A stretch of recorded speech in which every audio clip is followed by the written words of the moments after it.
Hey guys, welcome back to the channel. This is a story about what if the Uzumaki clan finds Naruto council bashing harem. Before I start, please support for more amazing content, and do consider subscribing to my channel and share this video with your friends. This is written by Hokage King 34662 and link in description and support writer. Let's start the video. Konoha October 10th 50 AFK. After the founding of Konoha, a 3-year-old Naruto Uzumaki was running from a mob of people. He knew that it was just going to be one of those days where he would barely make it out with his life intact. He was only 2 feet 3 inches and was a measly 28 pounds. He was wearing a dirty and torn up gray t-shirt that was way too big for him and some dark blue shorts that were barely hanging off of his hips. His bright blonde hair was matted down and covered in dirt. While he was running, his bare feet were hitting the pavement and causing him light pain. He had never owned a pair of shoes or sandals and his feet were covered in cuts and bruises from running and walking on pavement. Get him! Kill the demon! Naruto kept running through the alleys and pathways of Konoha trying to escape the mass of 150 people that were chasing him down the street. Why do they keep chasing me? He thought as he ran. He couldn't think of any reason as to why they were chasing him. Please stop! He shouted as he ran. I didn't do anything wrong, liar! One of the men shouted as he threw one of the knives that he had in his hand. You killed my aunt and uncle demon, he yelled as he continued chasing the young child through the streets. You murdered my husband. A lady yelled from the back of the pack of people. We were going to have a family together. And now he's dead because of you, she shouted and threw a glass bottle that hit the boy square in the back of the head. The bottle caused Naruto to stumble, which made the mob yell in triumph as the men in the front of the pack grabbed him and carried him to an abandoned training ground with plenty of trees. What should we do with demon? The man holding Naruto shouted as he listened to the crowd. Crucify him. A large man with balding hair shouted. He killed my son. He was going to be a chunin but then was killed by it that night. I say we burn him alive. A tall woman with light brown hair yelled. We tried it last time but somehow he was able to survive. Stupid demon, I think that we should pour hot oil on him and rip out his hair. I say we use him for target practice with my kunai. Me and the boys will gladly let him bleed to death. A Jounin ninja shouted as they hoisted the boy into a tree. Throughout his life, Naruto had always had his fair share of problems that he had to deal with. He had gotten thrown out of the orphanage at the age of 2.5 when he said his first coherent sentence because the matron said if you're old enough to ask, you're old enough to work. So after that, he had to live on the street for 6 months. He couldn't afford proper food because every time he went to see his Gigi, third Hokage, the secretary would always say that he was busy and that he couldn't see him at the moment. While all of this sucked, he wouldn't let it get him down. Naruto always thought that it was best to keep a smile on his face anytime that he could. He thought that the people wouldn't beat him as much if he smiled through the constant pain, so he would eat out the garbage cans of restaurants. He would scavenge for food and would drink out of puddles in the roads or the rivers in the forests of the village. The villagers would even throw food at him and tell him to go to hell. Unfortunately, he could never find it, which made the blonde a tad sad. Well, we still haven't decided what exactly we are going to do with the boy yet. An older lady yelled. She was one of the shopkeepers that would always price gouge Naruto. She lost one of her daughters during the attack 3 years ago and unfortunately, she wasn't going to let it go. I still think that we should just use him for kunai practice. One of the chunin said while twirling a kunai on his middle finger. I'll just hang him from this tree and leave him at your mercy. He shouldn't survive this time. The man who held Naruto yelled. He grabbed some rope and placed it around the poor boy's neck and left him hanging from a large tree. Hey, why do this to me? The boy screamed as he was pelted with rocks and knives. I never did anything wrong. Quit lying, demon. We should cut off his tongue so he can't lie anymore. A man with dark blue wire-rimmed glasses yelled. He walked towards the boy and yanked his jaw open. Naruto's eyes widened in fear and he tried to close his mouth but to no avail. The man reached in, grabbed his tongue and cut it off, causing the boy to scream in pain and agony. The man smiled and bonked the boy's head with the end of his knife and held up his tongue. I have the demon's tongue, he said as he showed off the tongue like it was a prize he won from a carnival. Let's crush it and use it as demon repellent. Yeah. The crowd shouted as they continued to throw rocks at the Jinchuriki, who was now nearing unconsciousness due to the sheer pain he was in. Well, this is the end. I guess I'm going. Wait, what happened now? Do I die? Maybe that will make the angry people go away. I hope I die. It will make everyone happy. Oh well, maybe this is the end. He thought grimly as he slowly drifted into unconsciousness. Then, everything went black. It wasn't a void filled with darkness and cold, but more like ink. Naruto looked around and couldn't see anything, but he could definitely feel something. He touched the ground and it felt wet. Wait, did they throw me in the tunnels underground? What were they called? Screwers? Skewers? Oh well, must not be important. He tried to stand up only to fall face first into the weird liquid. Well, maybe I should walk around some and find out where I is. Naruto's seal. Naruto then proceeded to stand up on wobbly legs and walk towards the endless void of darkness that was in front of him. He walked for what felt like hours until he saw something that looked like pipes. Hey, so they did throw me into the scupper. He thought angrily as he continued his slow pace down what seemed to resemble a sewer. However, he soon came to realize that there were 3 different colors of pipes running through the ceiling. One of the pipes was blue, another was red, and a third one was a weird greenish color.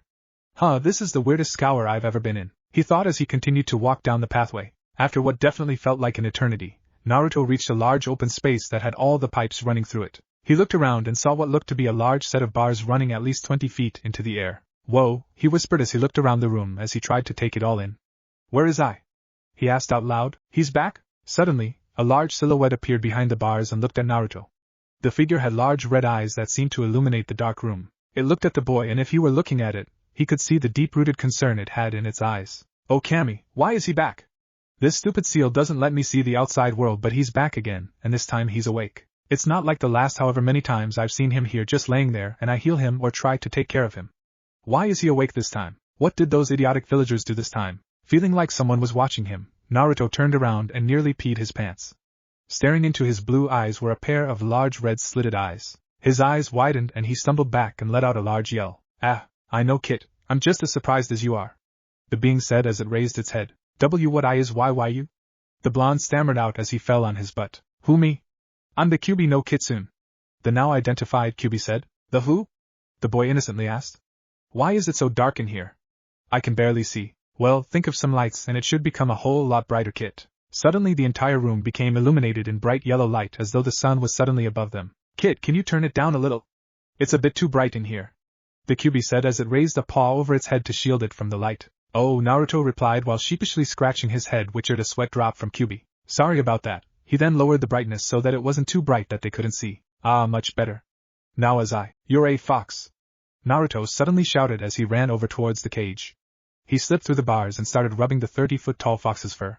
I love foxes. Whenever I'm in the woods, I always run into them and they love to play with me. I love them so much. They sometimes even bring me food, he said enthusiastically. Well, I'm glad that you like foxes so much.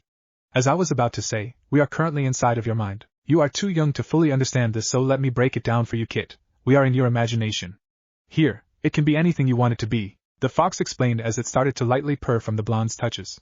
Maybe I can give him the fox contract in a few years. It can be anything I want? The Jinchuriki asked as he continued to rub the fox. Yes, Kit, anything. Suddenly the entire room shifted into one of the large forests outside of Konoha. It had large trees and a large lake for swimming. There were large expanses of grass and even some rocks. Kyubi looked around amazed and smiled at its container. He just continues to amaze me, it thought to itself as it got up to lay on the soft grass. Now Kit, I know you have some questions, so please feel free to ask away. What is you? I know you're a fox, but foxes are really small. The child asked, which made the bijou chuckle. Alright, this is just my fox form. I also have a human form. Would that be helpful? Human? The blonde asked questioningly, which made a sweat drop form on the fox's head. I guess I should have expected that. Although for a 3-year-old, he has quite the vocabulary. I'll have to go through his memories, it thought as it continued to look at the boy. Yes, a form that looks like you. Yeah, that would be cool, the blonde said enthusiastically. Suddenly the fox was engulfed in a bright glow of light. Its form started to shift dramatically. It started to shrink and compress until it was a totally different shape entirely. Once the light died down, what used to be a fox was replaced by a beautiful woman. She stood around 5 feet 5 inches and had very fair skin. She had long flowing orange hair that stopped at her mid-back. She had ruby red lips and the same red slitted eyes as before. She had F-cup breasts that seemed to defy the laws of gravity, very shapely birthing hips, and an ass that simply wouldn't quit. Naruto looked at the woman in front of him and simply was a goddess. He ran up to her and hugged her, which made the woman smile. She returned the hug and inwardly frowned when she felt his body. He's so thin. It's scary how little body fat he has. He's gonna die if I or anyone doesn't help him. But I can't with this stupid seal. She thought grimly to herself. She looked around and looked down at the whiskered child and frowned. Sensing that she was displeased, Naruto looked up at the women and started to panic. Oh no, have I done something wrong? Is she going to hurt me? His eyes started looking around frantically to see if he could escape. Kyubi looked at the child and immediately started acting as motherly as she could. She hugged him tighter and shushed him to try and calm him down. She rubbed his back and pushed his head closer to her giant memories. Sure, it's okay, my Kit. Nothing is going to hurt you now. Nothing is going to hurt you here, she whispered as she continued to comfort the now crying toddler. How do I know if you lie? He timidly asked, which made the fox cringe. I would never hurt my Kit. Never in a million years would I ever hurt you. I promise. I need to help him. It's the least I can do for his mother.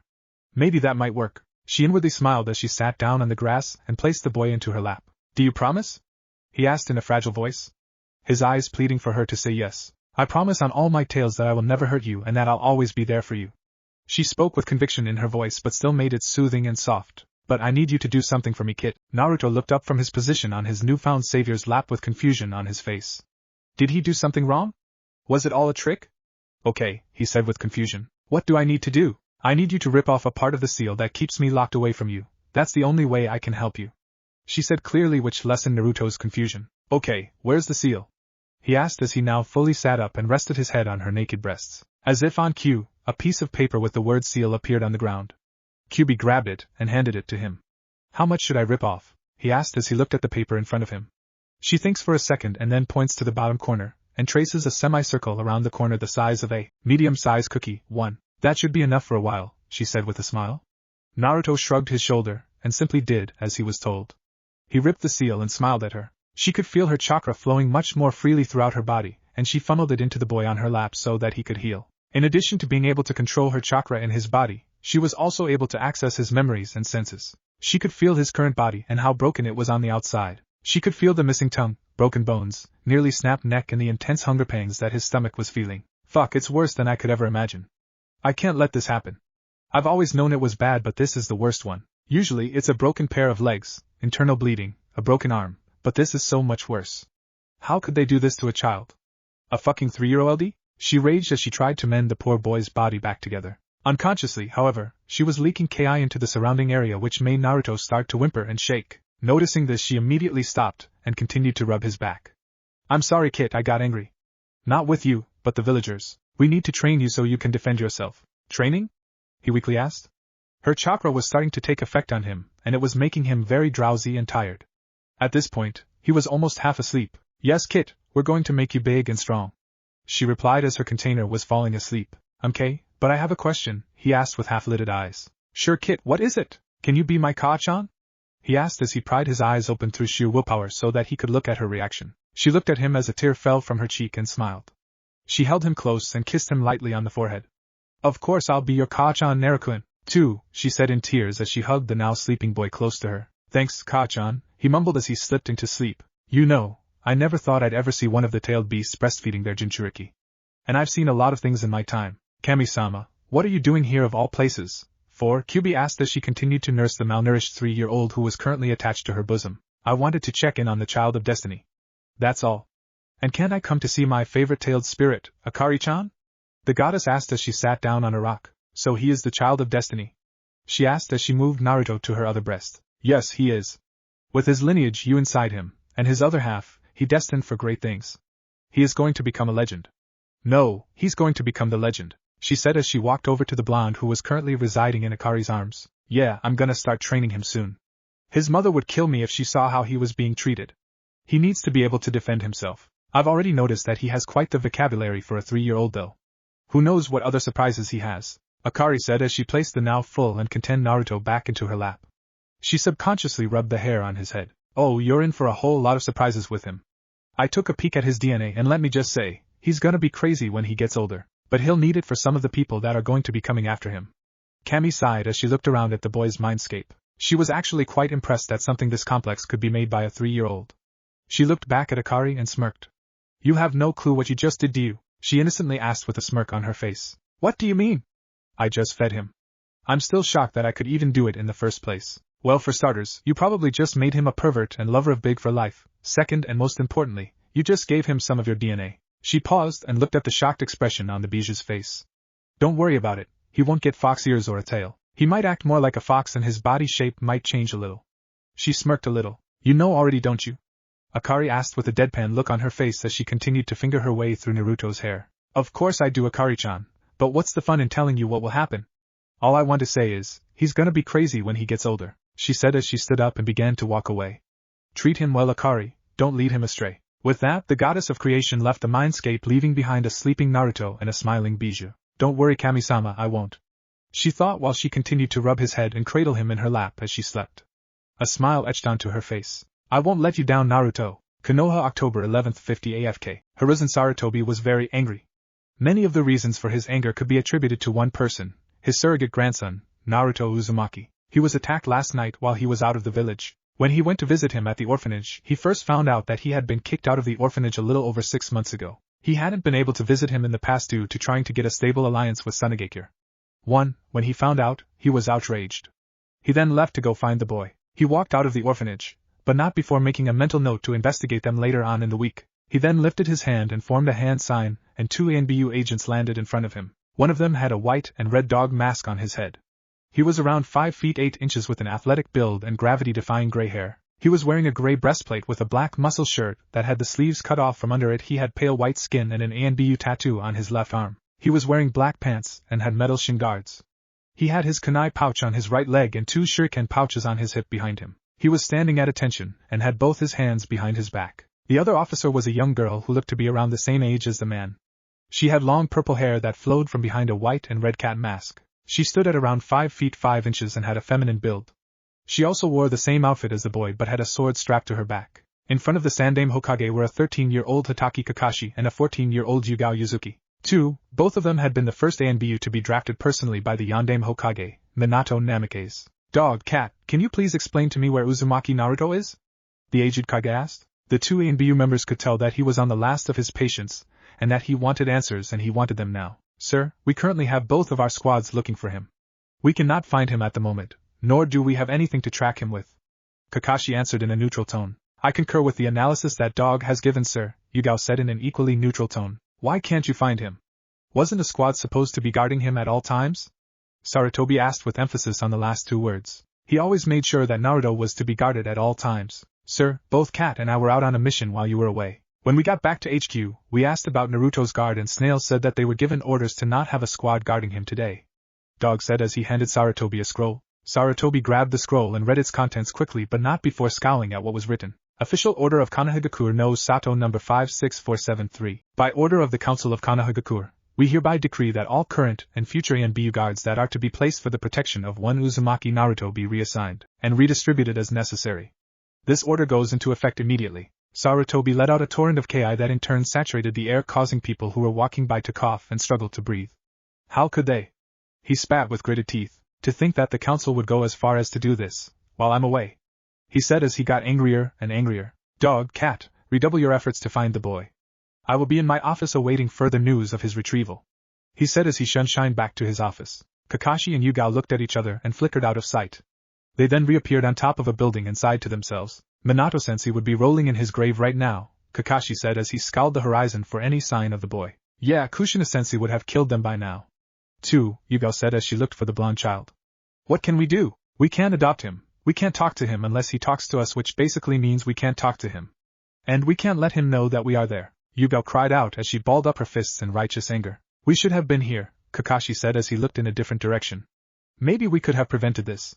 He sighed as he looked up into the night sky. Yeah, I sometimes wonder that, Yugao whispered as she kept looking. Both of them had been assigned to be on Naruto's guard while they were in the village and not needed on S-rank missions. They tried to stop everything that they could, but it didn't help.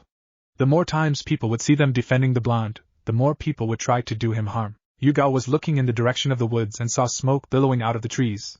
She turned over to her partner and tapped him on the shoulder. Hey, do you know of anyone camping so close to the training grounds?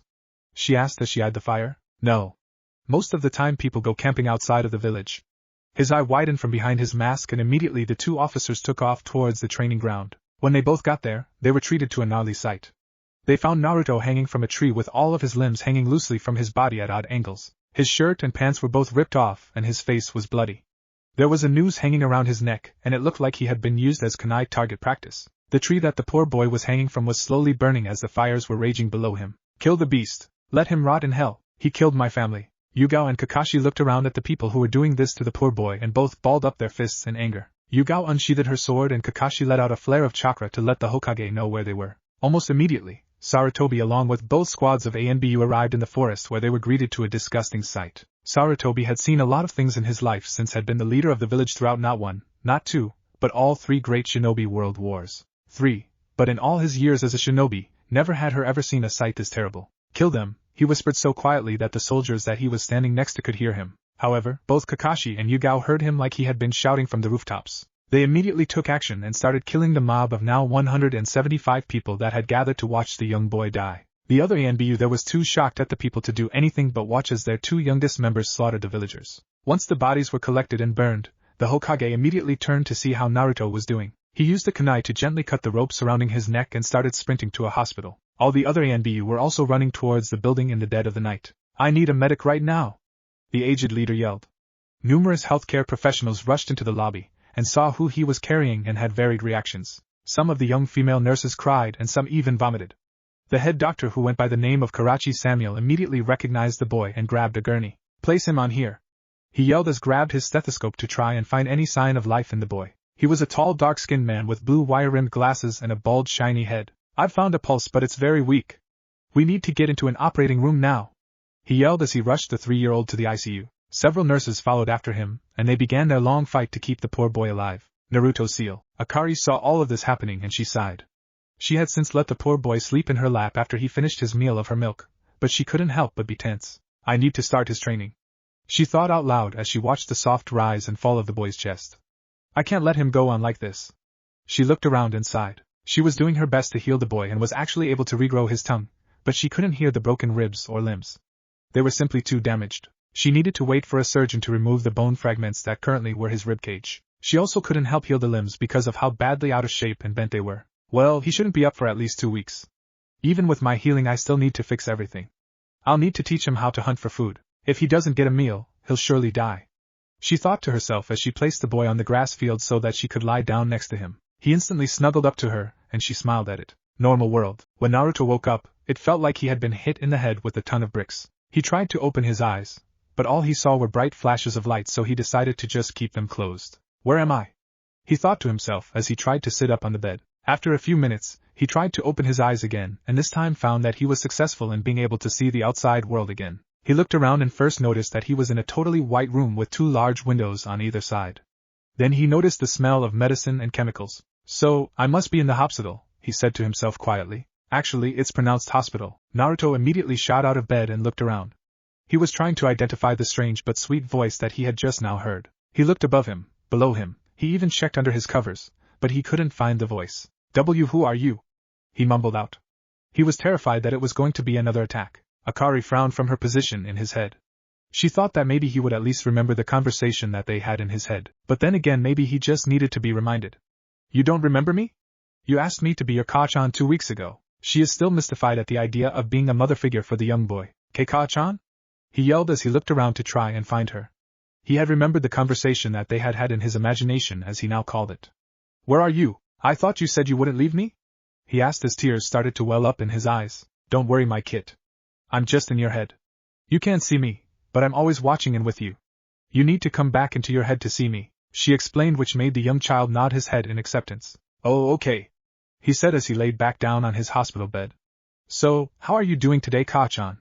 he innocently asked, which made the fox chuckle. "I'm doing very well. I'm glad to see that you're awake and healthy," she exclaimed, which made the boy smile. "Now we can train you to be a big and strong ninja." "What's a ninja?" he asked as he looked out the window. He saw people jumping for the roofs in all different directions and thought that it was really cool. "Those people jumping are ninjas. They are the ones that protect the village. The Hokage is the stronger ninja in the village. Ninjas have techniques that use different kinds of chakra to make. For example, fire-type chakra can make a fireball. There are 5 types of chakra natures." Akari stopped with her explanation. She could tell that Naruto had already long checked out of her long explanation, and she sighed. "He's so smart but gets distracted so easily." She smiled lightly and shook her head at her new child. "Can I be a ninja?" he asked out loud. "Why, sure you can." Naruto looked up as he saw the door to his hospital room open and a nurse walked in. She had bright blonde hair and green eyes. She had a clipboard and had several pens sticking out of her breast pocket. She was wearing a green vest which was slightly unzipped to let out a view of her assets. She had on a dark blue dress underneath it, and an unbuttoned lab coat. Who are you?" the child once again found himself asking. "Oh, I'm sorry, I'm Nurse Stacy. I'm going to be your nurse while you're in the hospital, Naruto-kun," she explained as she walked towards him. "How do you know my name?"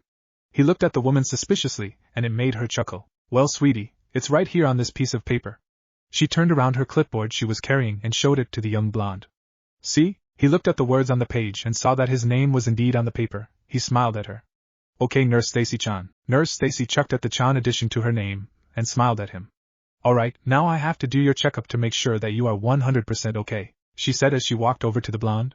He nodded and sat laid back down on the bed. Once she was done, she patted the child on the head and walked out of the room, but not before saying that she would be back with some food for him to eat. He nodded his head and smiled at her. She seemed like a very nice young lady, Akari stated, which caused Naruto to look up. Yeah, she helped make sure I felt better, Naruto said with a smile. I know, Kit, that's what doctors do. They make you feel better. Back to our original conversation, we're going to start training you to become a ninja. I want you to be the best ninja in the whole world, Akari said with the widest grin on her face. Okay, I'll do it. I'm gonna become the best ninja ever, Naruto yelled out, which made the Kyuubi laugh. I know you will, Kit, but remember to use your inside voice. You're in a hospital and people are trying to get better, she said in a motherly tone. Inside voice? He asked, which made a sweat drop appear over the woman's head. It means that you need to be a little quieter, Kit, Akari explained, which got an O from Naruto. Then she remembered something important that she needed to tell him. Kit, you don't have to talk out loud to talk to me, she said, which made Naruto once again confused. Then how am I going to talk to you? I don't want you to go away. The people always tell me that if I don't talk they'll go away. But I don't want you to go away, he said as tears were threatening to fall from his eyes. Those bastards. Oh, when I get my hands on them, they won't know what a demon is. How can they tell that to an innocent child? She thought as she tried to figure out a way to calm the boy down. Don't worry, Naruto-kun, since I'm in your mind, I can hear your thought as if you were talking to me, she explained, which made the child skeptical. Really? Then what am I thinking right now? He asked as he closed his eyes in concentration. You're thinking about how you want to play with the foxes in the forest again, she answers with a sly smile. She was quite happy that he was so fond of foxes and was definitely going to give him her contract. Wow, you really can do that, Ka-chan. You're amazing, he said out loud, which made the fox blush. Thank you, Kit, but remember, think not talk. Oh, okay, alright. Can you still hear me? He asked as he continued to look out the window. Yeah, I can still hear you, Kit. Awesome. So when are you going to start training me? He asked as he continued to watch people go by in the window. Well, I want to start as soon as you're out of here. I'm going to teach you how to hunt, make clothing, live in the wild. What berries you can eat, what you can't eat, how to communicate with animals, and a bunch of other survival stuff. I'm also going to put you through an exercise regime once your body is a healthy body weight. Those will help train your strength, speed, agility, reflexes, and chakra control. But first, you'll need to unlock your chakra, which we can't do here. Lastly, I'm going to train your mind. I'm going to make you smarter. You're going to play mind games with me and read lots of books. A ninja can't just be good on the field. They must also be good in diplomatic situations, she said as she noticed that Naruto was actually paying attention to a good chunk of what she was saying. Alright, Ka-chan, you seem to know what you're doing, so I'm just gonna do what you say so I can be the best databeo. So he does have her verbal tick. Interesting. I wonder what other things he got from her. She pondered as she watched the ninja run on the roofs to their everyday duties. 30 minutes later, Naruto heard his hospital room door open. Nurse Cindy walked in carrying a tray of food with a glass of milk on it. She placed it on the table next to him and smiled. Alright, Naruto-kun, here's your breakfast. You mean I get to get better and I get food? He said with stars in his eyes. Well, now I know why he's malnourished, she thought as a sweat drop appeared on the back of her head. Of course you get food. You also get visitors. You just so happen to have a very important visitor that's been waiting for you to get up, she explained as she started to cut up the boy's pancakes for him. Really? Who wanted to visit me? He asked as he took a fork and started quickly eating the pancakes. That would be me, Naruto-kun, an elderly voice said from the doorway. Naruto looked up and saw the familiar face of the Sandaime, or as Naruto liked to call him, Gigi. The boy shouted, which made the man chuckle. Yes, Naruto-kun. I'm so glad to see that you are finally awake. You had me very worried, he said as he sat down on the boy's bed. I'm sorry, I didn't want to get beaten, but the mob just kept growing, he said with a sniffle. It's quite alright, Naruto-kun. I'm just glad that you're okay, the elderly man said with a smile.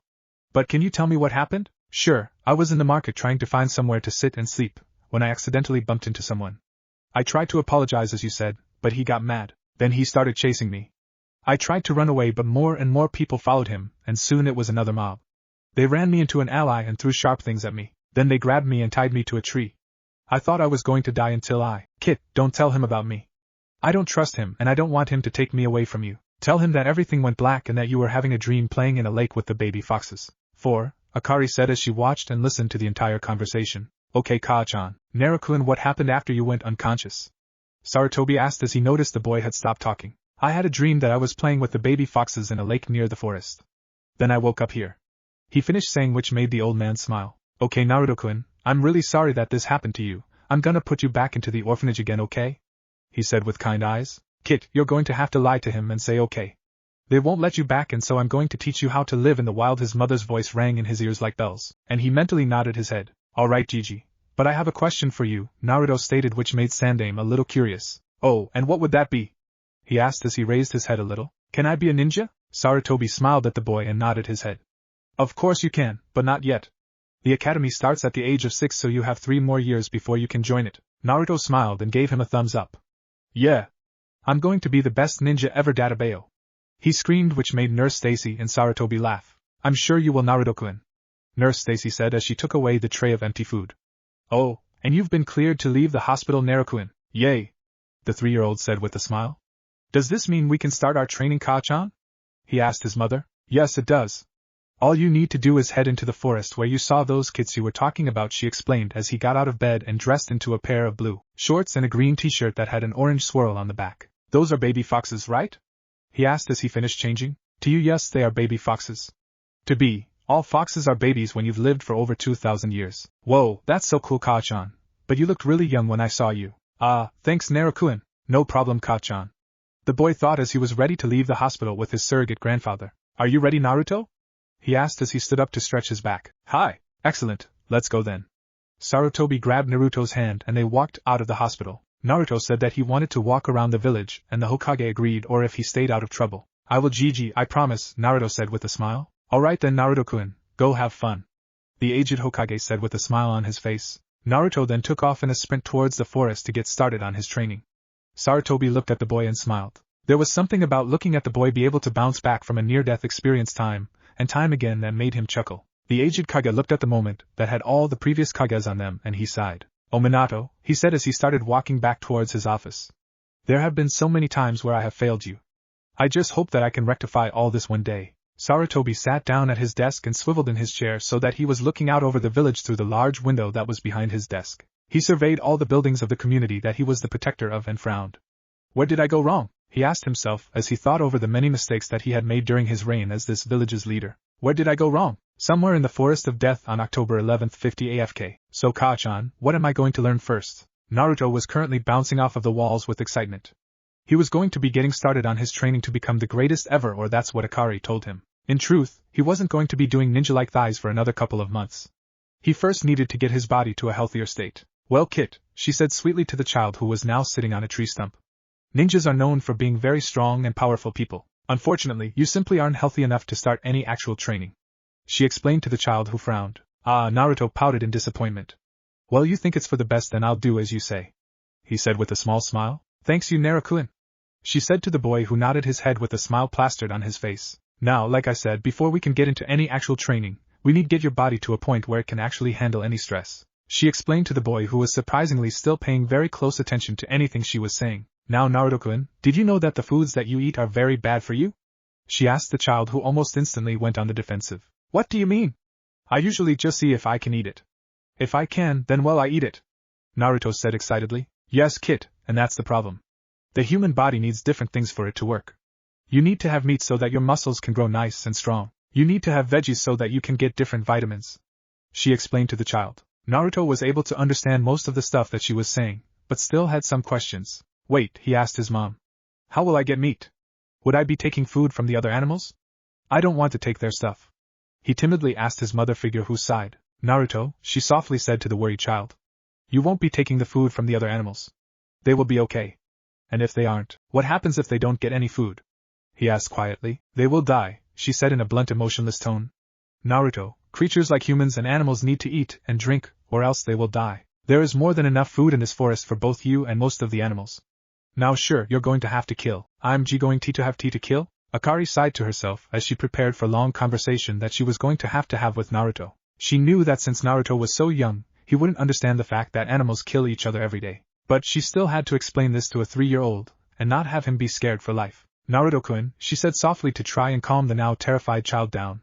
Animals kill each other every day. In fact, if they didn't kill each other, very bad things would happen. Life as you know it would cease to exist. It's a chain, Naruto-kun. What do you mean a chain? He asked the fox who was shocked that he was even paying attention to her. The food chain, Naruto, is a very delicate and robust thing. It starts off with the smallest animals. Animals that you can't even see, and then works its way up to the largest animals in the world. Akari explained to the child who was awestruck by her words. She then went on to explain some of the different animals and what they ate, and how all survived off of eating each other. See, Naruto-kun, life simply cannot exist without death. Without death, the world would be too overpopulated. She explained to the child. Now that doesn't mean that you can go around killing whatever you want, she said sternly to the boy who nodded his head. It would cause an imbalance in the environment, and would cause even more problems. Do you understand? She asked the child. Well, Naruto stuttered as he thought over what his fox mother had said. After a few beats of silence, he accepted what he was going to have to do. Okay, I guess I get it. Wonderful, she said to the child, whose smile brightened immediately. Now your next step is to start communicating with the animals that are in this forest. Like that deer that over in the bushes? He asked to the voice in his head who gave the affirmative answer. He nodded his head and slowly made his way over to the deer, who stopped eating and looked at him. Hello dear-san, he said timidly to the woodland creature. The deer looked at the boy and it almost looked like it was thinking about responding. After a few seconds it walked over to him and started to sniff him. Ask it to help you find food, Akari suggested to the child, who nodded his head. Can you help me find some food? He asked the deer, which then looked at him for a few moments. He is one of the two, but not the one for us. Still, I will help him and relay this to the foxes. The deer thought before turning its head slightly and turning around. It started walking away but stopped when it didn't hear Naruto moving behind it. Kit, that's a sign for you to follow it. When an animal twitches its head like that, it means for you to follow them, Akari told the boy, which in turn made his excitement return. After following the deer for some time, it stopped at a dead raccoon. It nudged it over for Naruto to grab it, which he did, but not before looking at the animal with a frown on his face. It's dead, he said with a whimper. Yeah, Kit, it looks like it died from blood loss, she explained as he took a closer look at the dead raccoon. What are we going to do with it? I surely can't possibly eat it all, and what about all the rest of it? Naruto asked as he got closer to the raccoon. He's concerned that he's going to waste the body of the raccoon. He cares about life to the point where he thinks that all of it is important. For someone so young to have that life view is incredible. The fox thought inside the blonde's head. She was very impressed at what the blonde was saying and all the hidden meanings that were in his words, even if he himself didn't understand them to the fullest. Well, that's why I'm gonna teach you how to make clothing from their fur, and then you can leave what you don't use out for other animals to take advantage of, she said with a smile on her face. Okay, that will work, he said as he gently picked up the dead raccoon. And so for the next several months, Naruto was taught how to live in the forests. He was taught how to hunt when the best time for it was. He was taught how to skin and cook animals, what plants were okay to eat, how to get clean water, and most importantly how to scavenge. He would search for some of the kunai that he knew ninja had and found some lying in some of the training grounds. He used them in his hunts. He was also instructed to create a bow from Akari, who had been teaching the boy how to fight, indirectly of course. He had several different wooden tools that he could use to skin, clean, and cook different animals. He was even able to make some of the furs into different clothing. He had gained a good amount of weight, and had quite a muscular build for a 3-year-old. He still had somewhat large amounts of baby fat on his face and arms, but thanks to his high meat and veggie diet, he was very lean and had slightly developed muscles. He was also taught how to communicate with the animals and had now even made friends with some of the creatures in the forest like the deer and the foxes. Even if the animals couldn't talk to him, he almost could feel like they knew what he was saying to an extent. He also somehow knew their responses when he talked to them. Akari was quite pleased with the way that the boy was progressing and thought that now would be a good time to start the second part of his training. She smiled inwardly, wondering what Naruto's experience was going to be like opening his chakra for the first time, but was to wait to tell him until he returned to the cave, where he called home. Akari and some foxes had led him to a cave that was in a place known as the Forest of Death 3 months ago. He didn't know why it was called that. While yes, he thought that the forest was quite dark, there wasn't much death in it. He was able to understand and hence the territories of major predictors like the panthers and cougars that lived in the forest, and was able to mostly stay away from those areas. Akari has instructed him to find a cave, and with the help of the foxes in the forest, he was able to find a very large one. Naruto-kun? Akari asked, which got the blonde's attention. Yes, Kaa-chan? He responded as he entered his cave. It had several bear and elk skins lying on top of a straw mat, which was where he slept. There were different wooden and stone weapons that he used. There was also a place where he stored clothing which was also made out of different furs. It's time for you to start the next part of your training, she said, which made the boy's eyes widen. For the past 4 or so months, he had just been hunting and trying to survive. He had totally forgotten about his other training that his mother said he was going to give him. Naruto was very excited. He always pestered his mother for stories, and most of the time she would. She told him stories about some of the adventures she had gone on before she was sealed almost 40 years ago. She would tell him about her travels around the world, her friends, the other-tailed beast. She would even sometimes let him sleep in the mindscape. What will he be doing? He asked with shock still laced in his voice. Today, you will be unlocking your chakra, she said with a smile on her face. She knew that for all young children it was a milestone, but for Naruto, it was going to be something special. Now Naruto-kun, I want you to remind me what chakra is, she said in a tone that meant that she was in sensei mode, as Naruto liked to call it. While he was in the cave, Akari would teach Naruto history and about the world since he didn't have the tools to learn how to read and write. Well, it's the life force that makes up everything. It is in all people and living things. It flows through the world in different patterns. You once said that a human or animal can make different kinds of chakra.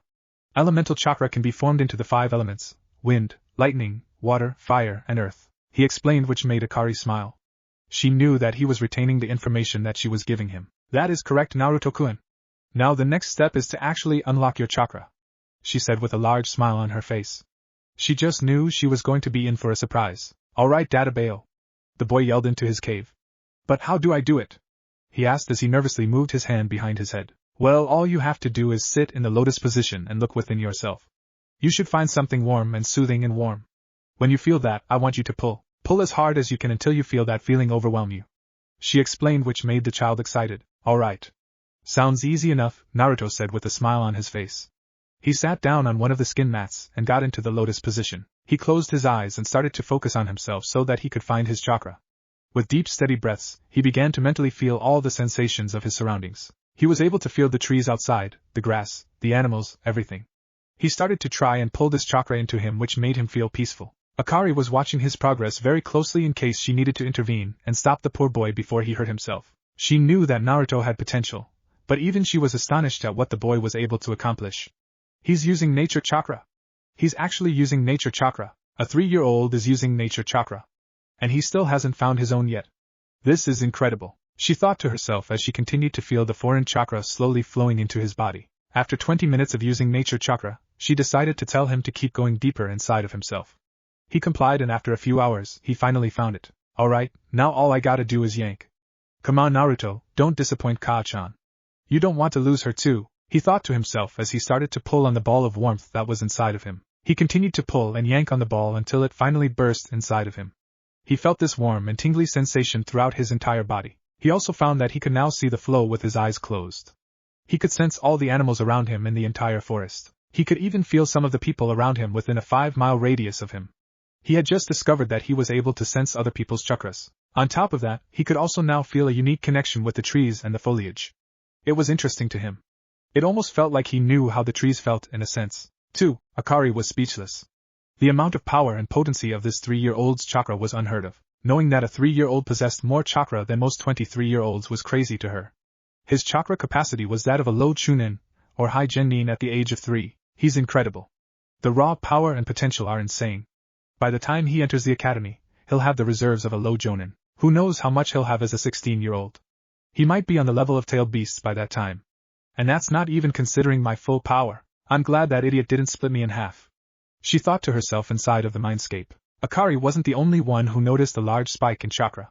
All of the forest animals had noticed it, and were all looking at the cave with varied reactions. The deer and foxes were smiling wildly while the wolves and bears were in awe.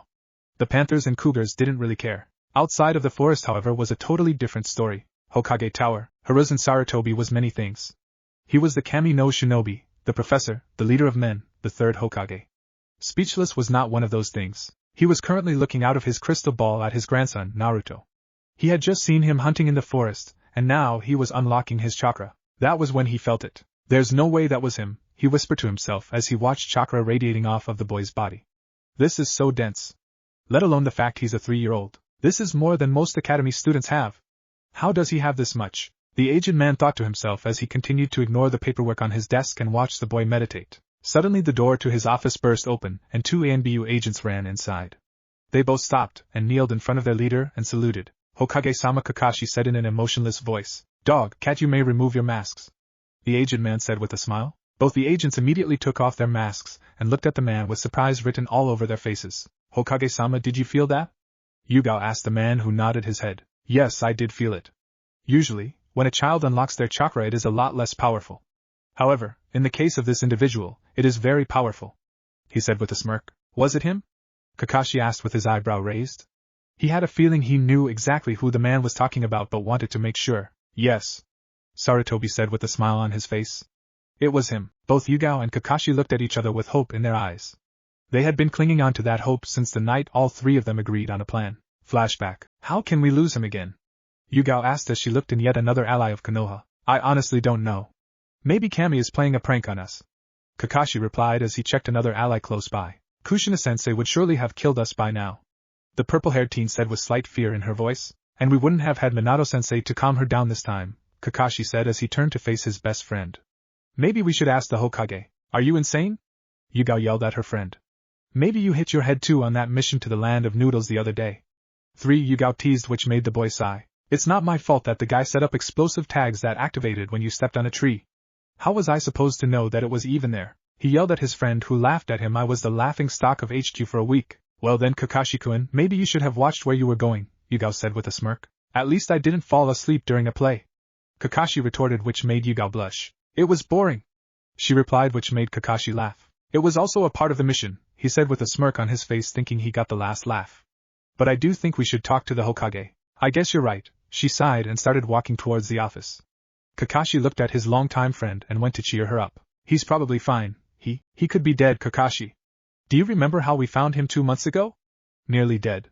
He was nearly dead 2 months ago. What if there was another attack? She started yelling at her friend who stopped walking behind her. What if he's dead? You say he's fine, but do you really think that? She turned around and looked him dead in the eyes.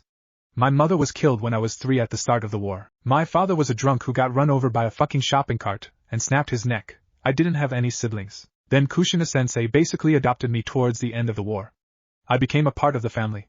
Then she told me I was going to get an Oturo, 4. I was ecstatic. Then she gives birth, and do you know what her last words were to me? Take care of my Masuko, 5, on her dying breath.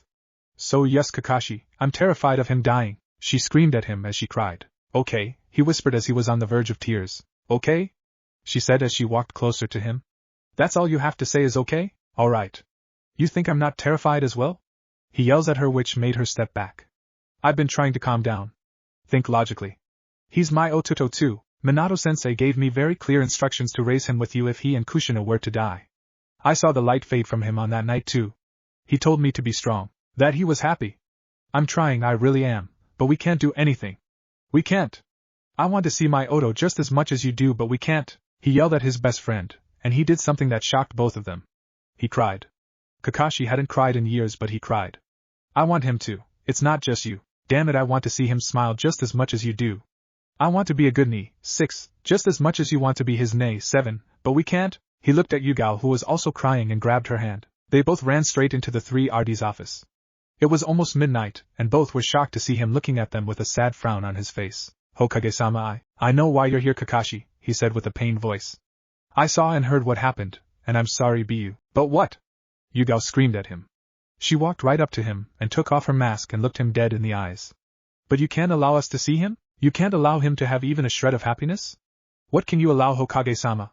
She yelled at him with tears streaming down her face. I watched my adopted mother die in my arms.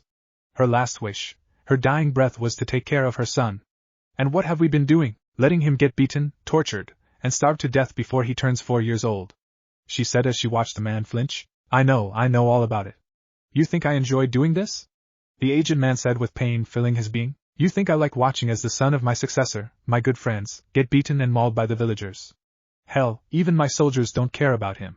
But I can't. The council went over my head. The only thing I can do is give him protection, and even that they took away from me. He said in a defeated tone of voice. Hell, I bet the fox is doing a better job than we are.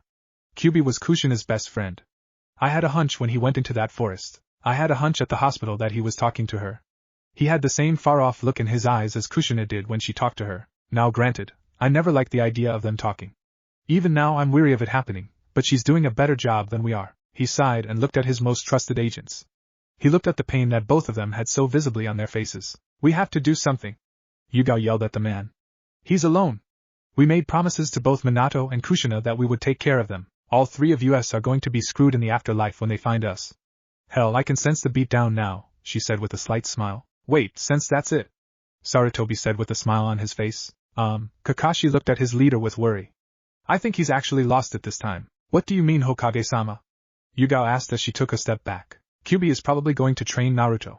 She's keeping him in the forest of death and is probably teaching him how to survive. I have a feeling that she's also going to unlock his chakra in the next few years so that he can train to protect himself. Sarutobi explained, hoping that one of them would catch on to his thinking. By unlocking his chakra, he could become a sensor type and be able to sense our presence, and then we could talk to him. He could then find us, and then we would be able to talk to him. Kakashi said with a smile on his face, though it was hidden by the mask he always wore. Exactly, that way all the proper channels are met since you're in the ANBU and can't reveal your identities to him. The aged leader explained. Yeah, that good and all, But what if he's not a censor? Yugao asked. Let's hope he is, Kakashi said with a smile as he put his hand on his friend's shoulder. Yeah, I guess that's the only thing we can do, she replied with a smile. Flashback end. Both Yugao and Kakashi thought that it would be years till they found out if he was a censor type. They didn't think that they would be able to meet him so soon, but they were also glad that they had this chance. I am assigning you an S-rank mission, Sarutobi said with a slight smirk. Here is the scroll, both of you read. He tossed them the scroll and waited for their reactions. Mission brief. 1. Kakashi Hatake and Yugao Yuzuki will be protection detail for 1 Naruto Uzumaki until the age of 6. They will be able to take other missions, but when not on leave or on another mission they will be protecting and watching Naruto. All pay of 100,000 ryu, 8, will be paid to both each month. Sarutobi Hiruzen 3rd Hokage. After reading the first sentence, Yugao ran up and hugged the man and cried. She had a chance.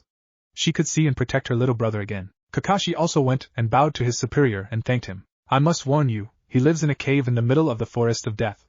So be careful. I'll send a summons if I require your services.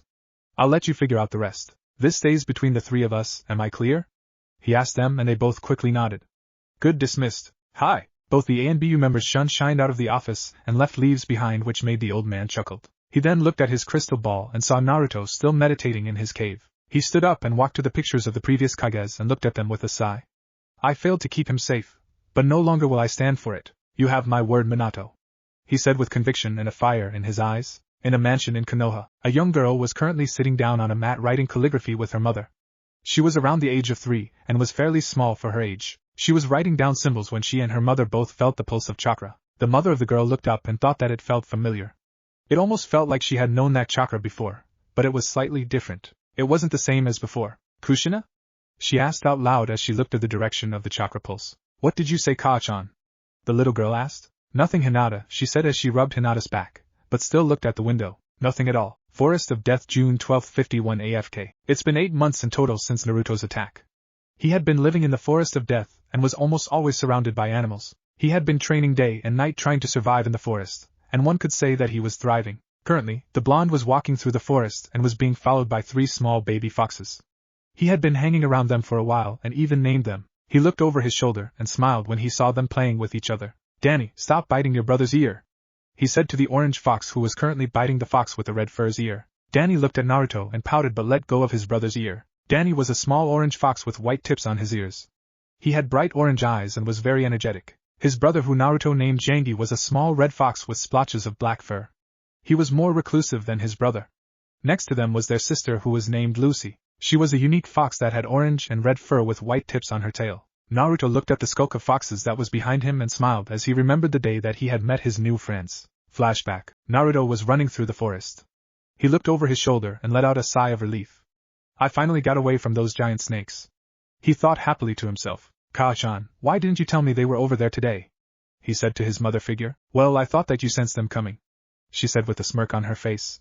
She had definitely felt the presence of the snakes, and decided not to say anything. I just sensed big blobs of chakra. I didn't know they were poisonous snakes, he yelled as he looked at the lake in front of him. He sat down and started splashing water on his face to try and cool him down. While he was by the water, he felt 3 small presences behind him. He looked over his shoulder and saw 3 young foxes looking at him through the bushes. Naruto smiled and started getting excited. Kaachan, look, it's a bunch of foxes, he shouted. Akari looked through the seal and smiled when she saw the baby foxes. I wonder where their mother is. Usually, they shouldn't be wandering around alone. Can I talk to them? Maybe they will like me, the boy shouts. I'm sure you can, just try to approach them slowly, she said as she looked at the foxes closely. They aren't normal foxes. They look like they are from the shrine one, but why would they be here? Unless, alright, thanks Kaachan. Naruto stood up and slowly started walking towards the group of baby foxes and crouched down. Hey little guys, he said in a whisper which made them all whimper a little bit. Naruto got scared and backed up. Wait, they are scared of how I smell. If I show that I'm not a threat, they won't be scared of me anymore, he reasoned to himself, much to the surprise of Akari, who was listening to his thought process the entire time. I'll be right back. So what's your plan, Kit? Well, I'm gonna find some fruit that I can give them. I don't have any on me. Man, I wish there was a way that I could store them on me, he said to himself as he went to find an apple or a piece of fruit. While he was searching, a red and gold fox came out of the bushes on the other side of the lake. She made her way to her kits and licked them. I'm glad that the plan is going well, she thought to herself. She was glad that they had finally found Naruto. I'm just glad to know that he finally passes the test, and I can report back to the shrine. She smiled at her kits, and they looked at her with wonder. She then heard rustles in the bushes and she dashed away, leaving them to be alone. Naruto made his way back to the foxes and stopped immediately. There was something else here. He thought as he looked around the area but didn't see anything. He shrugged his shoulders and placed the assorted fruits on the ground in front of the foxes. Here you go, he said as he pushed the fruit in front of the foxes. Slowly but surely, all three of them started to inch towards the food that was placed in front of them. The small orange fox took a bite out of the fruit and then yipped. It ran towards Naruto and started to lick him happily. The second fox to accept him was actually the orange and yellow fox. It ran and rubbed its head against his leg, which made him smile. After a while, the third and final fox slowly walked over and sniffed Naruto. It registered that he wasn't a threat and licked his nose. Yay! I have fox friends, he said happily, which made all the baby foxes yip in excitement. Well, I think even the summons want to give him the contract. Those foxes definitely weren't from around here. I recognize that taint of chakra anywhere. They are definitely baby kitsons. The fox spirit thought to herself as she pondered in the seal what was going on back in shrine. She was the boss summons there, but it had been nearly 40 years since she had been back there. She hoped that her clan members were doing okay. Naruto was currently playing with the kits. He was having a blast with them as they ran around the clearing. I need to name them. Maybe I'll ask Ka-chan. Ask me what? She asked with a smile. Naruto jumped slightly because he didn't think that she would be listening right now. Well, I'm gonna need to name them, he said as he petted one of the foxes. That's a good idea, kid. There are 2 boys and 1 girl with you right now, Akari said sweetly, which made Naruto's eyes widen. Ka-chan, how did you know that? He asked in amazement. The fox giggled and smiled while in the seal. Sweetie, I'm a fox, remember? I forgot I have a giant fox in my head. He shouted at the top of his lungs, which made the fox hiding in the bushes widen her eyes. So he does have Kyubi-sama in him. We all thought we were going crazy. That would explain why he smells like foxes all the time, and why he has whiskers on his cheek, she thought to herself as she watched her children playing with the container of her leader. Well, looks like we just got our first summoner. Alright, I have to name you guys, Naruto said as he sat down on the ground in front of the excited baby foxes. Okay, I'm gonna name you Danny. Do you like that? He asked the small orange fox with white tips on his ears. The fox yipped and licked his nose, which made him smile. Alright, I'll name you Jangi, he told the red fox, who also yipped. Naruto then looked at the final fox, who looked at him back. Ka-chan, they feel different for some reason. They aren't like the normal foxes in the forest. They have a different chakra to them. It makes them feel weird, so he realized it too then. I'll have to step up his training. So far we've only been doing chakra control. Thank goodness I taught him hand signs, she thought while he was playing with them again. Well, Naru, some animals are different from others. Sometimes they have a lot of chakra, she explained from his head. Oh, okay. I wonder what that animal is behind the bushes though, he asked as he pointed in the exact direction of the mother fox. It's been watching me the entire time we've been here, Ka-chan, he said as the fox who he was talking about simply stayed and watched him play with her kits. Naruto's seal. Akari looked at the fox and her eyes widened when she recognized it. That's the contract holder's daughter. Wow, she's grown up. Even had her own kits and everything, so that's why she's here. She's testing to see if he's worthy of being a summoner. Right, you are my friend. Akari looked over Kami sitting on a rock overlooking a crystal blue lake. She winked at her friend who was clearly confused at what was going on. Kami-sama? What are you doing here? Akari asked as she walked over to her best friend. Well, I get bored watching over the universe. You know this, she said, which made the fox spirit sweat drop. So, I came here to talk to you. Well, what did you want to talk about? Oh, just the fact that you might want to up his training, the omnipotent goddess said with a smirk. He's only 3 years old, Kami-sama, Akari said with slight worry in her voice. I'm well aware of the boy's age, but he already has your fox clan taking interest in him. Hell, with the amount of potential he has, I'd be shocked if they weren't, she said as she conjured up some drinks and a picnic blanket with a nice spread of food on it. Akari sighed as she grabbed one of the sandwiches that were on the blanket. She took a bite and slowly chewed it as she thought about what she could do. I guess. We've been in the forest for a solid 8 months. I can continue his chakra training, but what else should I teach him?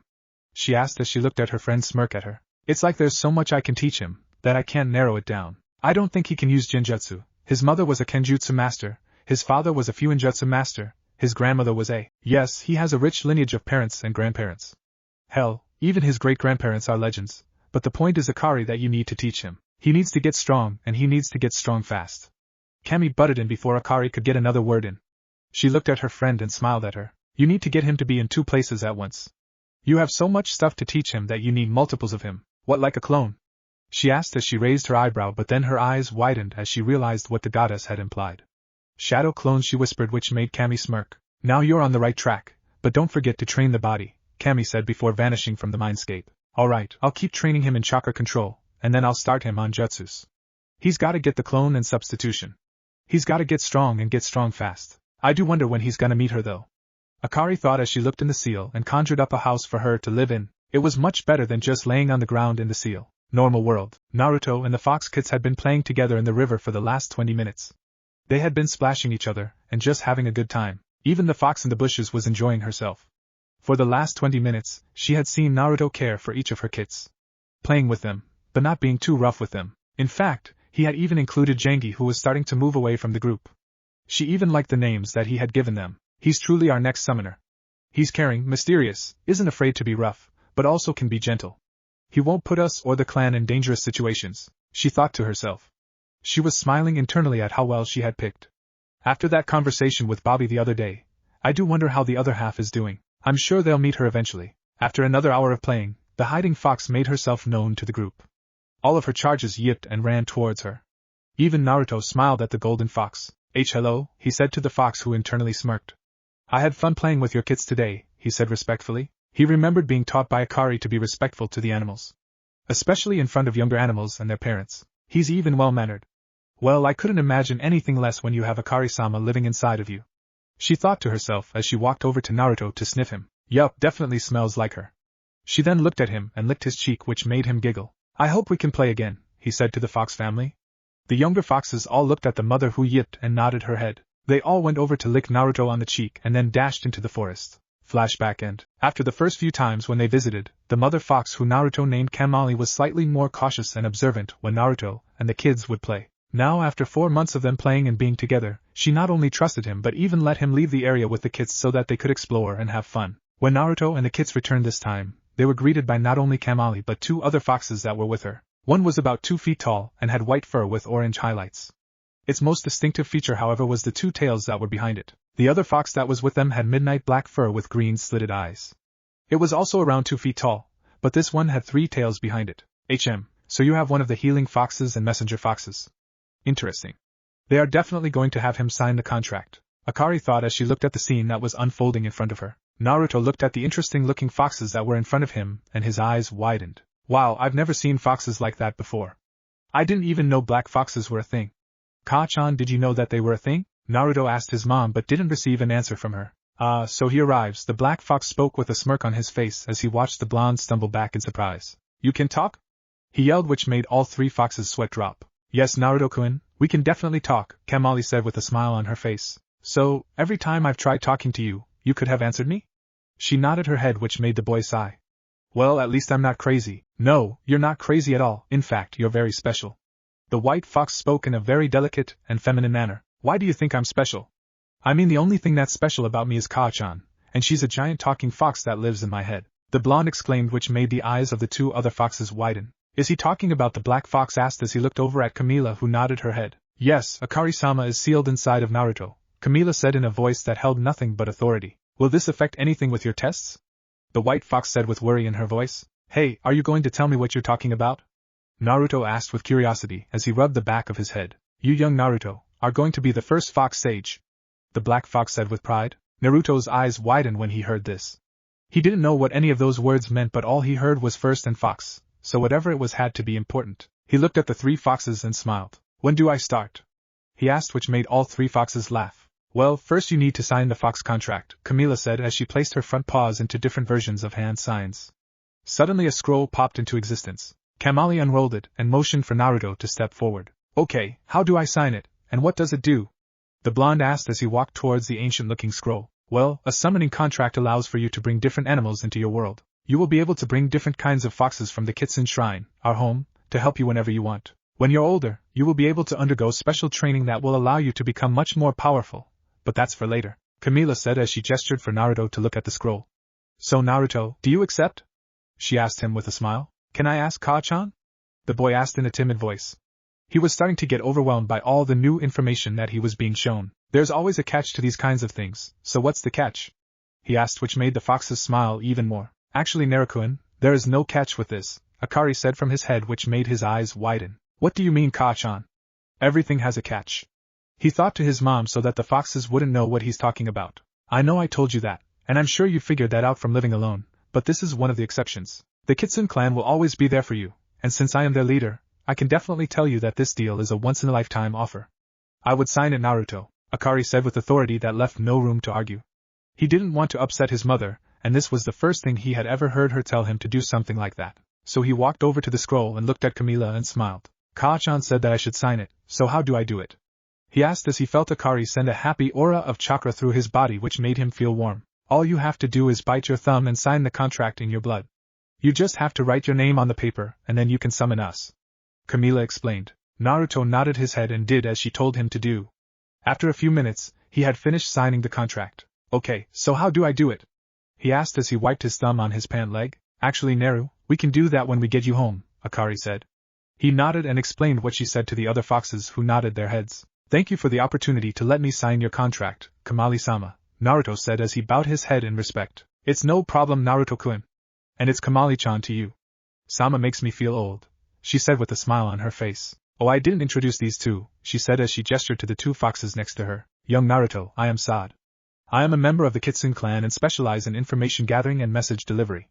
The black fox said as he bowed his head. And I, Naruto-kun, am Vale. I am also a member of the Kitsune clan. I am head of the medical fox division and specialize in healing, said the white fox as she also bowed her head. It was a pleasure meeting you all. I can't wait to see you all again, the blonde said with a smile. Of course, young Naruto. Until then, Sad smiled and vanished in a poof of smoke. Vale walked up to Naruto and licked his cheek before disappearing in smoke as well. Okay, goodbye, Naruto said before running off towards his cave. It took a solid 20 minutes to get back to his cave. Once he arrived, he noticed that something was slightly different, but couldn't place his finger on it. He shrugged his shoulders and fell onto his bed. He was instantly transported to the seal, Naruto's seal. Naruto walked across the field and to a wooden cottage that was in the middle of the field. He knocked on the door and was welcomed by the open arms of Akari. She smiled and hugged him tightly. Good job becoming the very first fox summoner, Naruto-kun, she said as she held him close. Thanks, Ka-chan. He smiled and nuzzled his head deeper into her expansive cleavage. No problem, Naruto. Both held each other close until Akari finally let him go. She then got up and transformed into some training gear. She wore a skin-tight black and red jumpsuit that had a window for her to breathe. Since you are now a summoner, you will need to know a few things. Over the past 8 months, I have been training your body so that you can be able to meld chakra properly. Today I'm going to teach you your first jutsu, she said, and then immediately smiled when she saw Naruto have to restrain himself from shouting in happiness. Now, what do you know about the Shadow Clone Jutsu? 2. Forest of Death, December 26, 51 AFK. Naruto was currently hopping through the trees of the Forest of Death holding what appeared to be a dead boar. He had been hunting it for the past couple of weeks and was very excited to finally get to eat it. I did it, Ka-chan. I can finally eat this boar, he thought to his mother figure who smiled internally. I'm so proud of you, Naru. I know how much you have been trying to find and hunt down that silly boar, and now you can finally eat it and turn it into a stew, she told her container whose mouth was watering at the thought of being able to finally eat something new. It's now been a year and a few months since the attack that led Naruto to meet Akari, and to say that he was a totally different person was a massive understatement. He was now a mid-genin level ninja who was able to take down large animals that would give most normal genin problems. He stood at a tall 35 and weighed around solid 48 pounds. Most of his body weight was actually musical and he had very little baby fat, but he still had the normal deposits of it on his face. Akari had been very particular in what she let the blonde eat. She wanted him to have the perfect body so that he could be ready to move and fight at a moment's notice. Along with training his body, she had also taught him multiple different jutsus. She had taught him the Shadow Clone Jutsu, the Substitution Jutsu, Hegi Jutsu, Earth Style, Headhunter Jutsu, Earth Style, Rock Wall, Wind Style, Great Breakthrough Jutsu, Wind Style, Giant Whirlwind Jutsu, Fire Style, Giant Fireball Jutsu, Fire Style, Fire Phoenix Jutsu, Water Style, Giant Water Ball Jutsu, Water Style, Water Whip Jutsu. She had mainly been focusing on trying to give him both offensive and defensive techniques so that in case he needed to, he could win in a fight. She had also taught him how to do the summoning jutsu so that he could summon the foxes regularly. Naruto continued to tree hop through the forest but couldn't help feeling like he was being watched by someone.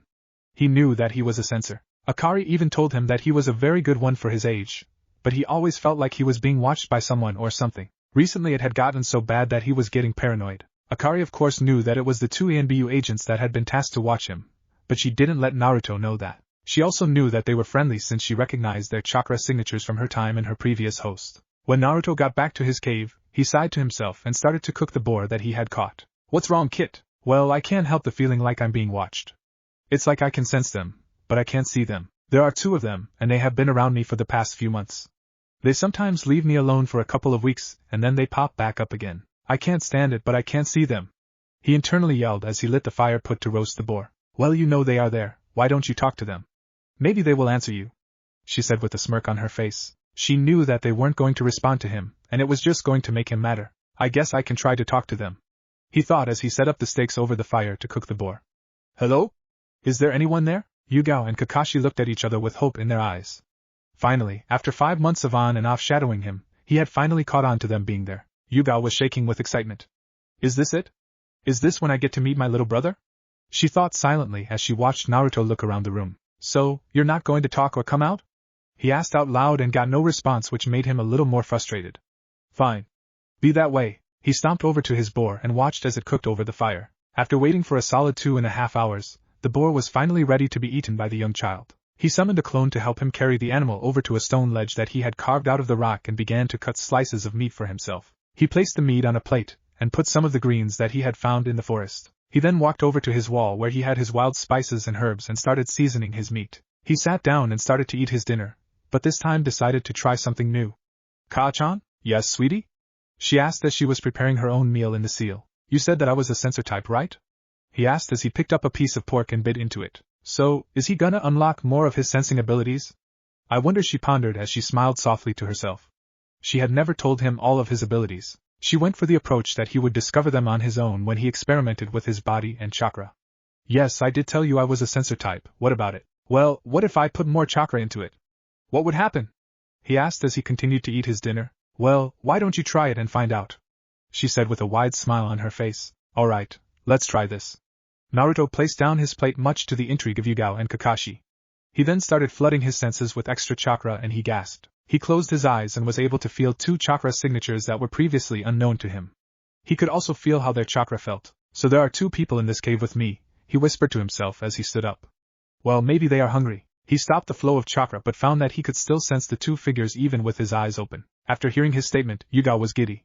She not only was going to meet her brother but also taste his cooking, which smelt wonderful from where she was in the room. She watched as Naruto fixed 2 more plates of food and walked over to her corner of the room. Here you go, I hope you like it.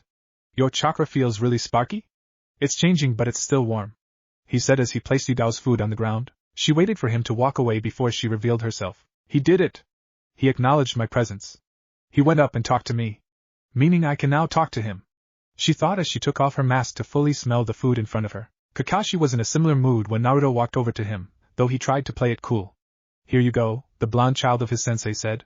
I hope you like it, and your chakra feels warm too, but not as sparkly, the child said with a smile. Once Naruto walked away from Kakashi, he was welcomed to the sight of a young girl about the age of 15. She had long purple hair and had a sword strapped to her back. She looked over at the blonde and smiled longingly at him. Naruto, she whispered quietly, which made him raise an eyebrow at her. Yeah? He asked as he sat down to continue eating his food. What's wrong? You look so sad. No, I'm not sad, she said as she tried to wipe away tears. I'm happy. I'm so very happy. Yugao started walking over to the child and opened her arms so that she could hug him. He walked over to her and smiled. He wrapped his arms around her and leaned into her. She held him tight and started to softly cry as she held him like he was going to disappear if she let go. After a few minutes of hugging, she finally let go of the boy and smiled at him. You have no idea how much I've wanted to do that. How long I've wanted to hug you, talk to you, she said with the brightest smile on her face. What do you mean? He asked as he studied her face for a few moments. You could have said hi whenever you liked, he said as he tilted his head to the side in a confusing manner. I wish I could have, but I couldn't, Naruto-kun, she said sadly. But why not? I think I can answer this one. Naruto turned around to see the second person he handed food to smile at him. He had gravity-defying gray hair and wore the same gray armor that the girl. He walked over to Naruto and also wrapped him in a long hug. After the hug, Kakashi looked at the boy and smiled at him. You see, we couldn't talk to you because we are special ninjas. We wear the mask so that you don't know that we are here, Kakashi explained. So then why are you talking to me now? Well, there are special rules that we have to follow. We can only talk unless directly being spoken to. You handed us food and walked up to both of us, which means that you established contact. We can talk to you now since you know we are there. Does that make sense? Yugao explained with a smile on her face. Yeah, that makes sense, he said as he continued to eat his food.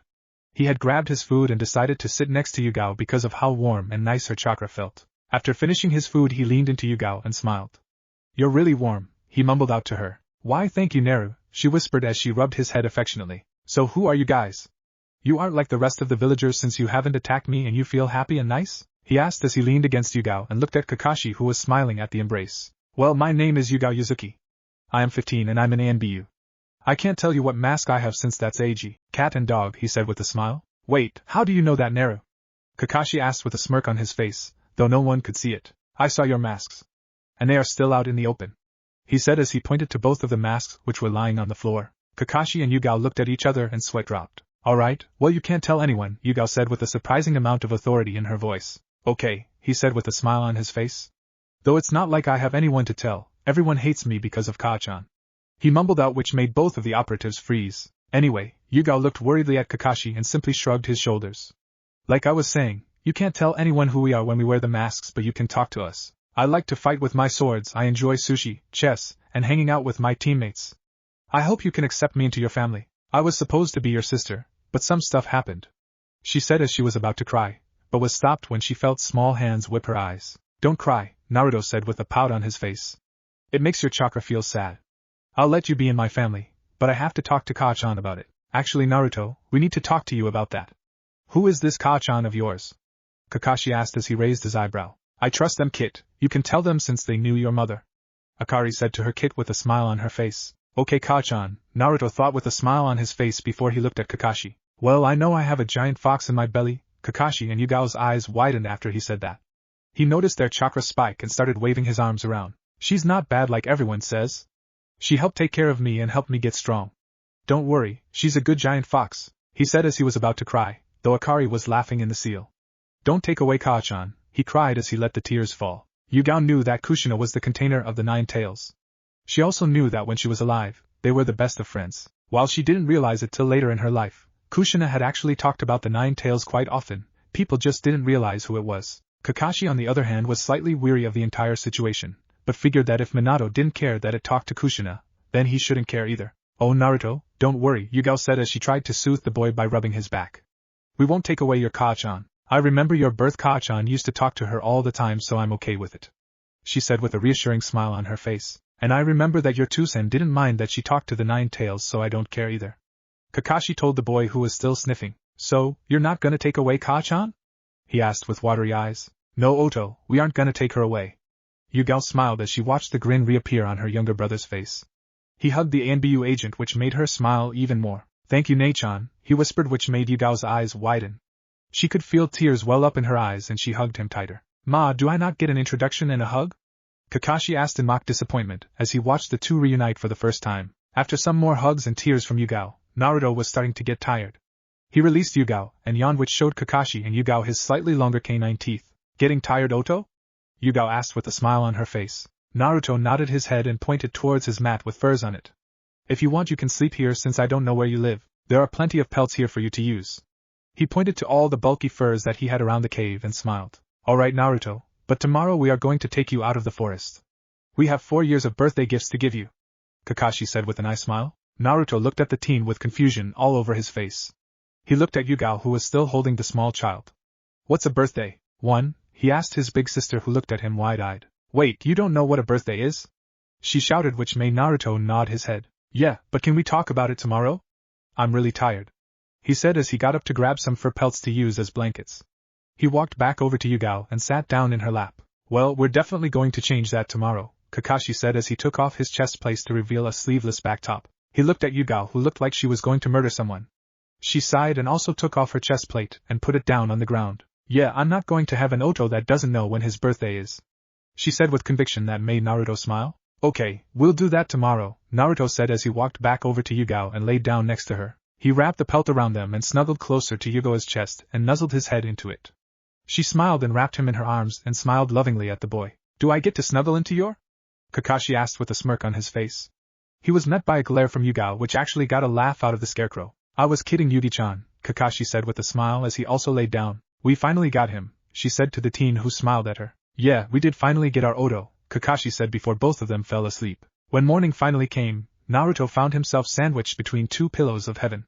He had no idea what they were. All he knew was that they were soft and warm. He snuggled deeper into the mounds of softness, and noticed that they were also squishy.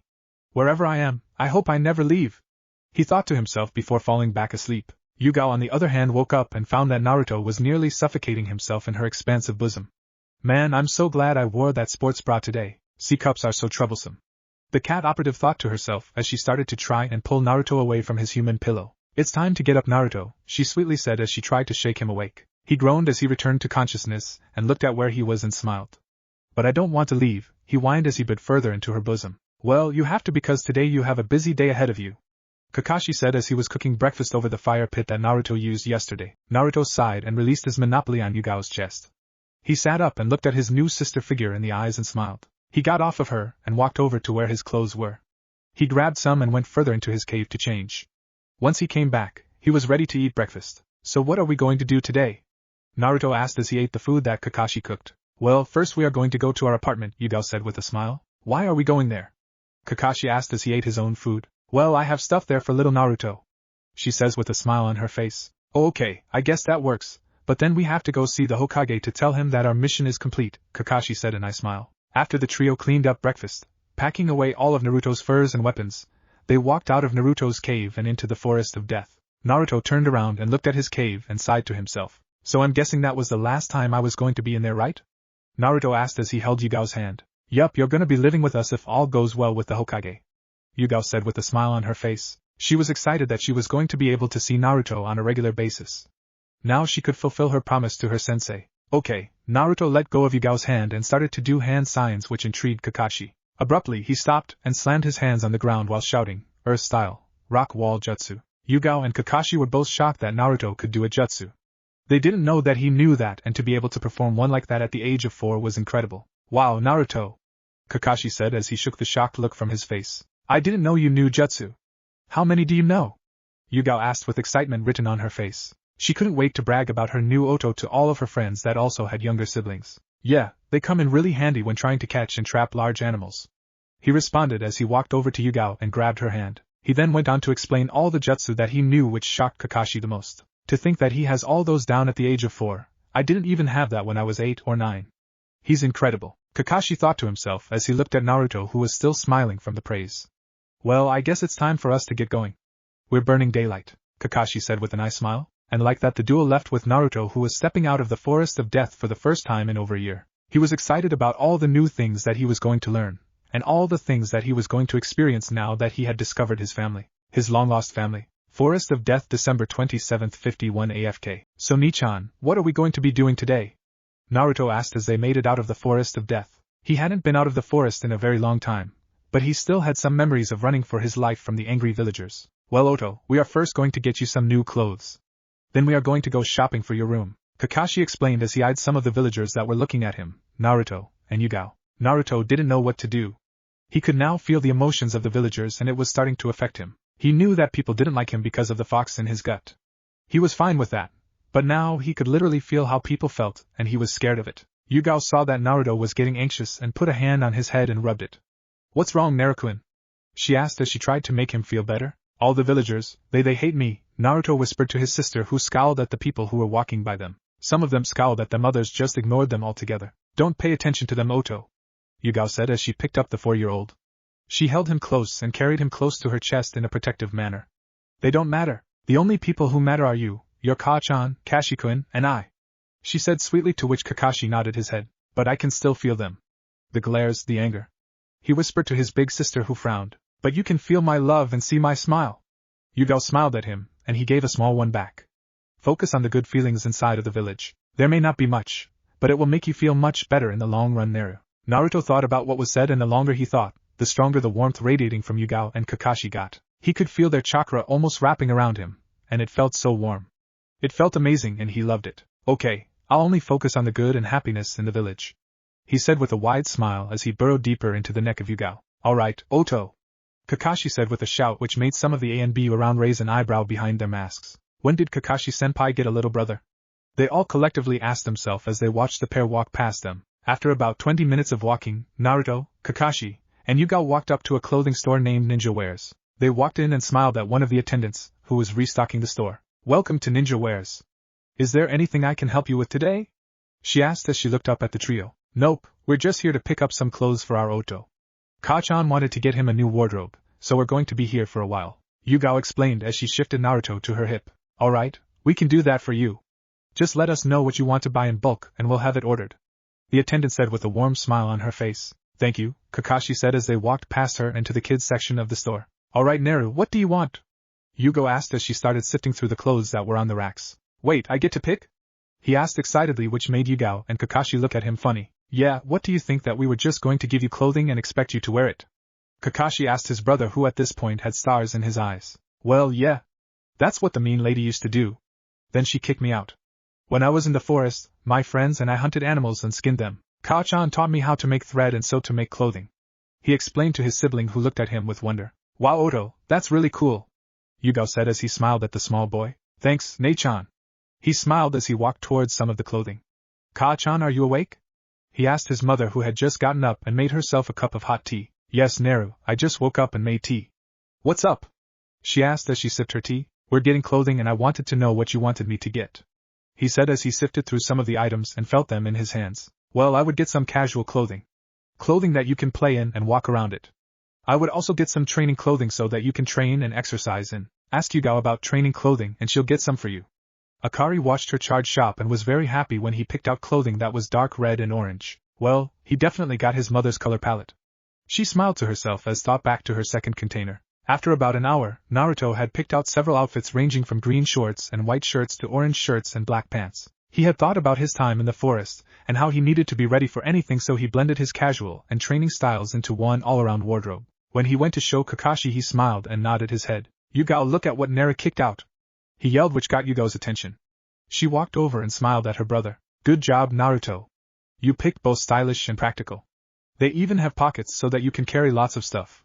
She said, which made Naruto smile widely. Alright, I think we've got all the clothing that we need now, so why don't we go get some stuff for your bedroom? Where do I get a mask like Nichan? Naruto asked, much to the surprise of Kakashi. Why do you want a mask like mine, Odo? He asked as he kneeled down to Naruto's level. Well, you're my Nichan. I want to be just like you, and when I'm older I'll get a sword like Ne-chan. Naruto yelled at his siblings, who were still stunned at what he said. Why you want to be just like us? Yugao asked with a shaky voice. Well, yeah. You're my Ne and Ni-chans. My friends always told me that they grow up to be just like their Ne and Ni-chans, so why can't I? Naruto asked as he looked at the two with a giant smile on his face. Yugao walked over and engulfed Naruto in a hug and held him close to her body. She left him and Kakashi then walked over and hugged him. Naruto was so happy because both their chakras were bright and warm. Kakashi then pulled out a scroll that had the kanji for mask and opened it. There were several masks of different sizes in it. He then picked up one that would fit Naruto's face and he handed it to him. Naruto, this is a Hotake family tradition. Once you put this one, most people probably don't recognize you, and those that will think we are related. Here you go. He smiled at the boy, who smiled back at him. But when we are in the house you are to remove it because I want to see that brilliant smile of yours. Yugao demanded the boy, who nodded his head quickly. Wow, she's scary when she wants something. Almost like Ka-chan. He thought to himself. What was that, Naru-chan? Akari asked in a sweet tone that all mothers had when they were angry or upset. Nothing, Ka-chan. Just that I love you lots and you're the best. He said with a megawatt smile to his mom in his head. That's what I thought, she said as she went back to reading some of the books that Kami had brought her when she last visited her. There were thousands of them in the library in the seal and were meant to keep her occupied when not training Naruto. Kakashi and Yugao looked at each other as they watched Naruto zone out while they were talking to him, and sweat dropped. He's talking to the fox, isn't he? Kakashi asked, which got a nod from Yugao. Why are you both just staring at me? Naruto asked, which made the two ANBU agents' sweat drops grow even larger. Nothing, Naru, let's go check out. Then we can go pick out the stuff for your bedroom. Yugao said as she grabbed the clothing that was in Naruto's hands. She walked over to the cashier and started paying for the clothing and ordering some items in bulk. Once she was finished paying, the trio walked out of the store and down the street to a furniture store. They went in and spent a few hours picking out Naruto's futon, desk, chair, and bookshelves. Naruto had never gotten so much stuff before in his life. He had had to make all the stuff he had in the cave, and all he remembered from the orphanage was pain and loneliness. It was now around 1:30 in the afternoon when they finished all the shopping that they were going to do. So Kakashi had the great idea of getting lunch. Odo, do you want any lunch? Kakashi asked as he looked at the small boy in Yugao's arms. Sure, we can go catch some stuff. I thought I saw a rabbit run across the street, Naruto said as he pointed to where he thought he saw the rabbit. No, sweetie, we were thinking foods that are already made for us, Yugao said, which made Naruto's eyes widen. You mean like in those buildings they tell me I can't enter? He asked. His eyes widened with hope. Yes, Oto, those are called restaurants. People go there to eat. There are places you can get ramen, dango, barbecue, sushi, and other foods. Kakashi explained to his brother, who nodded his head. Here, let's try the barbecue place. Who knows, our friends might even be there. Yugao exclaimed, much to Naruto's displeasure. He suddenly got very nervous and started trying to move closer to Yugao. What's the wrong Oto? We're going to eat with other people? He asked nervously, which caught both teens off guard. Well, yeah, Oto, I mean that's if our friends are even there. I haven't really been in contact with them in a while, so I don't really know, Kakashi explained to the child as they walked into the restaurant. Yen Narukuin, Yugao ruffled his hair as they walked up to the waiter. It'll be okay. It doesn't look like any of our friends are even. Kakashi, my eternal rival. Maybe we should have gone to a different place to eat, Kakashi mumbled as he tried to get them to leave the barbecue place. Guy, did you say Kakashi? A feminine voice asked. Yes, sir. I know that too cool attitude anywhere. The man now identified as Guy said. Guy, would you calm down? You're going to scare away all the other people here. A male voice said to the man. Yugao and Kakashi looked at each other and sighed. They knew that this could have happened, but they didn't think that it would. They took one look at a now terrified Naruto and started walking towards the table where all the noise was. Hey guys, Yugao said as she shifted Naruto onto her hips so that she could carry him easier. Everyone looked at Yugao and their eyes widened. They saw Naruto and he instantly tried to hide in Yugao's stomach. She sighed and sat Naruto down while she pulled out her chair. She then placed Naruto protectively in her lap and smiled at her friends. Damn, Kakashi didn't even marry her, and you've already got a kid, a man said with an unlit cigarette in his mouth, said with a smirk on his face. Asuma, that probably isn't even their kid. I mean, he looks like he's 3. A woman with long black hair and red eyes said as she facepalmed. Kakashi, my eternal rival, you have beaten me at having children. Your flames of youth are brighter than ever, said a teen in a green tracksuit. He had a bowl cut and large black eyebrows which scared Naruto. Guy, shut up. You're scaring him, Kakashi said in light annoyance at his overly eccentric friend. I am sorry, my guy, shut up. The entire restaurant yelled in unison, which made everyone at the table sweat drop. Anyway, back to the matter at hand, that can't be their child. He had blonde hair and blue eyes, the woman with red eyes said as she pointed to the small cowering child in Yugao's lap. I don't know, Kurenai-chan, genetics can go some crazy things, said a girl with brown hair pressed flat on top of her head. She had 2 red markings lining her cheeks and black eyes. Hana, Yugao has purple hair and Kakashi has silver hair. How would their child have blonde hair? Let alone the eyes. Yugao and Kakashi have black eyes. The child has blue ones. I think it's safe to say it's not their child. Kurenai argued with her friend. And you'd be correct. This is not our child, Kakashi finally said, which made everyone at the table's eyes widen in surprise. Then who the fuck is he? A teen with short purple hair said. She was wearing a fishnet shirt and a sweat jacket which was unzipped halfway. Enko, language he's 4. Yugao yelled, which made her friend smirk. I don't think the kid is listening considering his head is literally in your tits, Enko said as she pointed to Naruto, whose head was indeed buried in Yugao's chest. You never did answer the question of who he is. A boy with a straw in his mouth said. His name is Naruto, and we are his adoptive siblings, Kakashi explained, which got confused looks from everyone. How are you his adoptive siblings? The teen with the straw asked as he raised his eyebrow. Well, his parents asked us to take care of him in case something happened, Kakashi explained cryptically to his friends. You know, if you really look at him, he kinda looks like Kush, Enko said before being silenced by Yugo's hand flew to her mouth before she could say anything else. Suddenly, Kurenai's eyes widened as she looked at Naruto's appearance more closely, and she looked at Yugao, who nodded her head. Hi Naruto, my name is Kurenai, she said in a soft voice so that she wouldn't scare the child. It's a pleasure to meet you. My name is Enko and it's very nice to meet you, the teen said with a smirk on her face as she realized whose kid this was and why Yugao and Kakashi were taking care of him. I'm Asuma Saratobi, the teen with a cigarette in his mouth. It's good to meet you, young one. My name is Mito Guy. It's nice to see someone whose flames of youth are so strong as so young, Guy said as he jumped into his nice guy pose. Naruto saw this and instantly turned and burrowed himself in Yugao's chest, which made her sweat drop. He must really love them if he's doing this in public. Well Guy, you now scare kids. How do you feel? Kakashi asked with a slight smirk on his face. Kakashi, you wound me with that attitude, Guy said with anime tears running down his face. Well, I'm Hana Inuzuka, Hana said with a smile on her face. It's nice to meet your pup. He smells like foxes. So I guess he's that kid. Oh well. He looks like a cute kid. I'm Ginma and it's good to see you, kid, Ginma said in a disinterested voice. He looked the kid over and smirked. I'm Naruto, Naruto whispered as he turned around to face the people. Well Naruto, do you like your siblings? Kurenai asked with a smile on her face. Hi.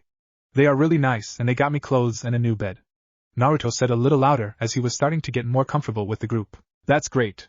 They are really good friends of ours, Asuma said as he turned on the grill in front of them so that they could cook the meats that had just arrived. I wish I had a friend, the blonde mumbled under his breath, but everyone heard him. Don't worry Odo, once we eat lunch we'll go to the park, and then you'll meet some friends, Kakashi said as he passed Yugao a plate of meat for her and Naruto. She smiled at him and started cutting up the meats for Naruto. Yeah, it'll be fun, Yugao said as she cut his food. I hope so, the boy mumbled to himself. Kid, don't look so down, Anko said with a smile. I'm sure you'll meet someone at the park. There are plenty of children in the village. Trust me, we had to babysit them when we were younger, she said, which made everyone chuckle a bit. Hi, Naruto said with a slight smile on his face. After a few hours of sitting and talking to each other, the group departed so that they could get back to what they were doing. For some it was going to train, others were going to get a mission, and some were going to run 100 laps around the entire village. Keeping his word, Kakashi took Yugao and Naruto to a local park where they saw children play. Yugao let Naruto down from her shoulder and smiled at him. Now remember Odo, have fun and be yourself. Don't worry, Nachan, I won't let you down, Naruto said with a smile on his face. He then raced off towards the sandbox and started to play. He spent a few minutes playing there, but then he heard someone yelping in pain. Ka-chan, did you hear that? He asked his mom, who actually had been paying attention to the situation. Yes, I did.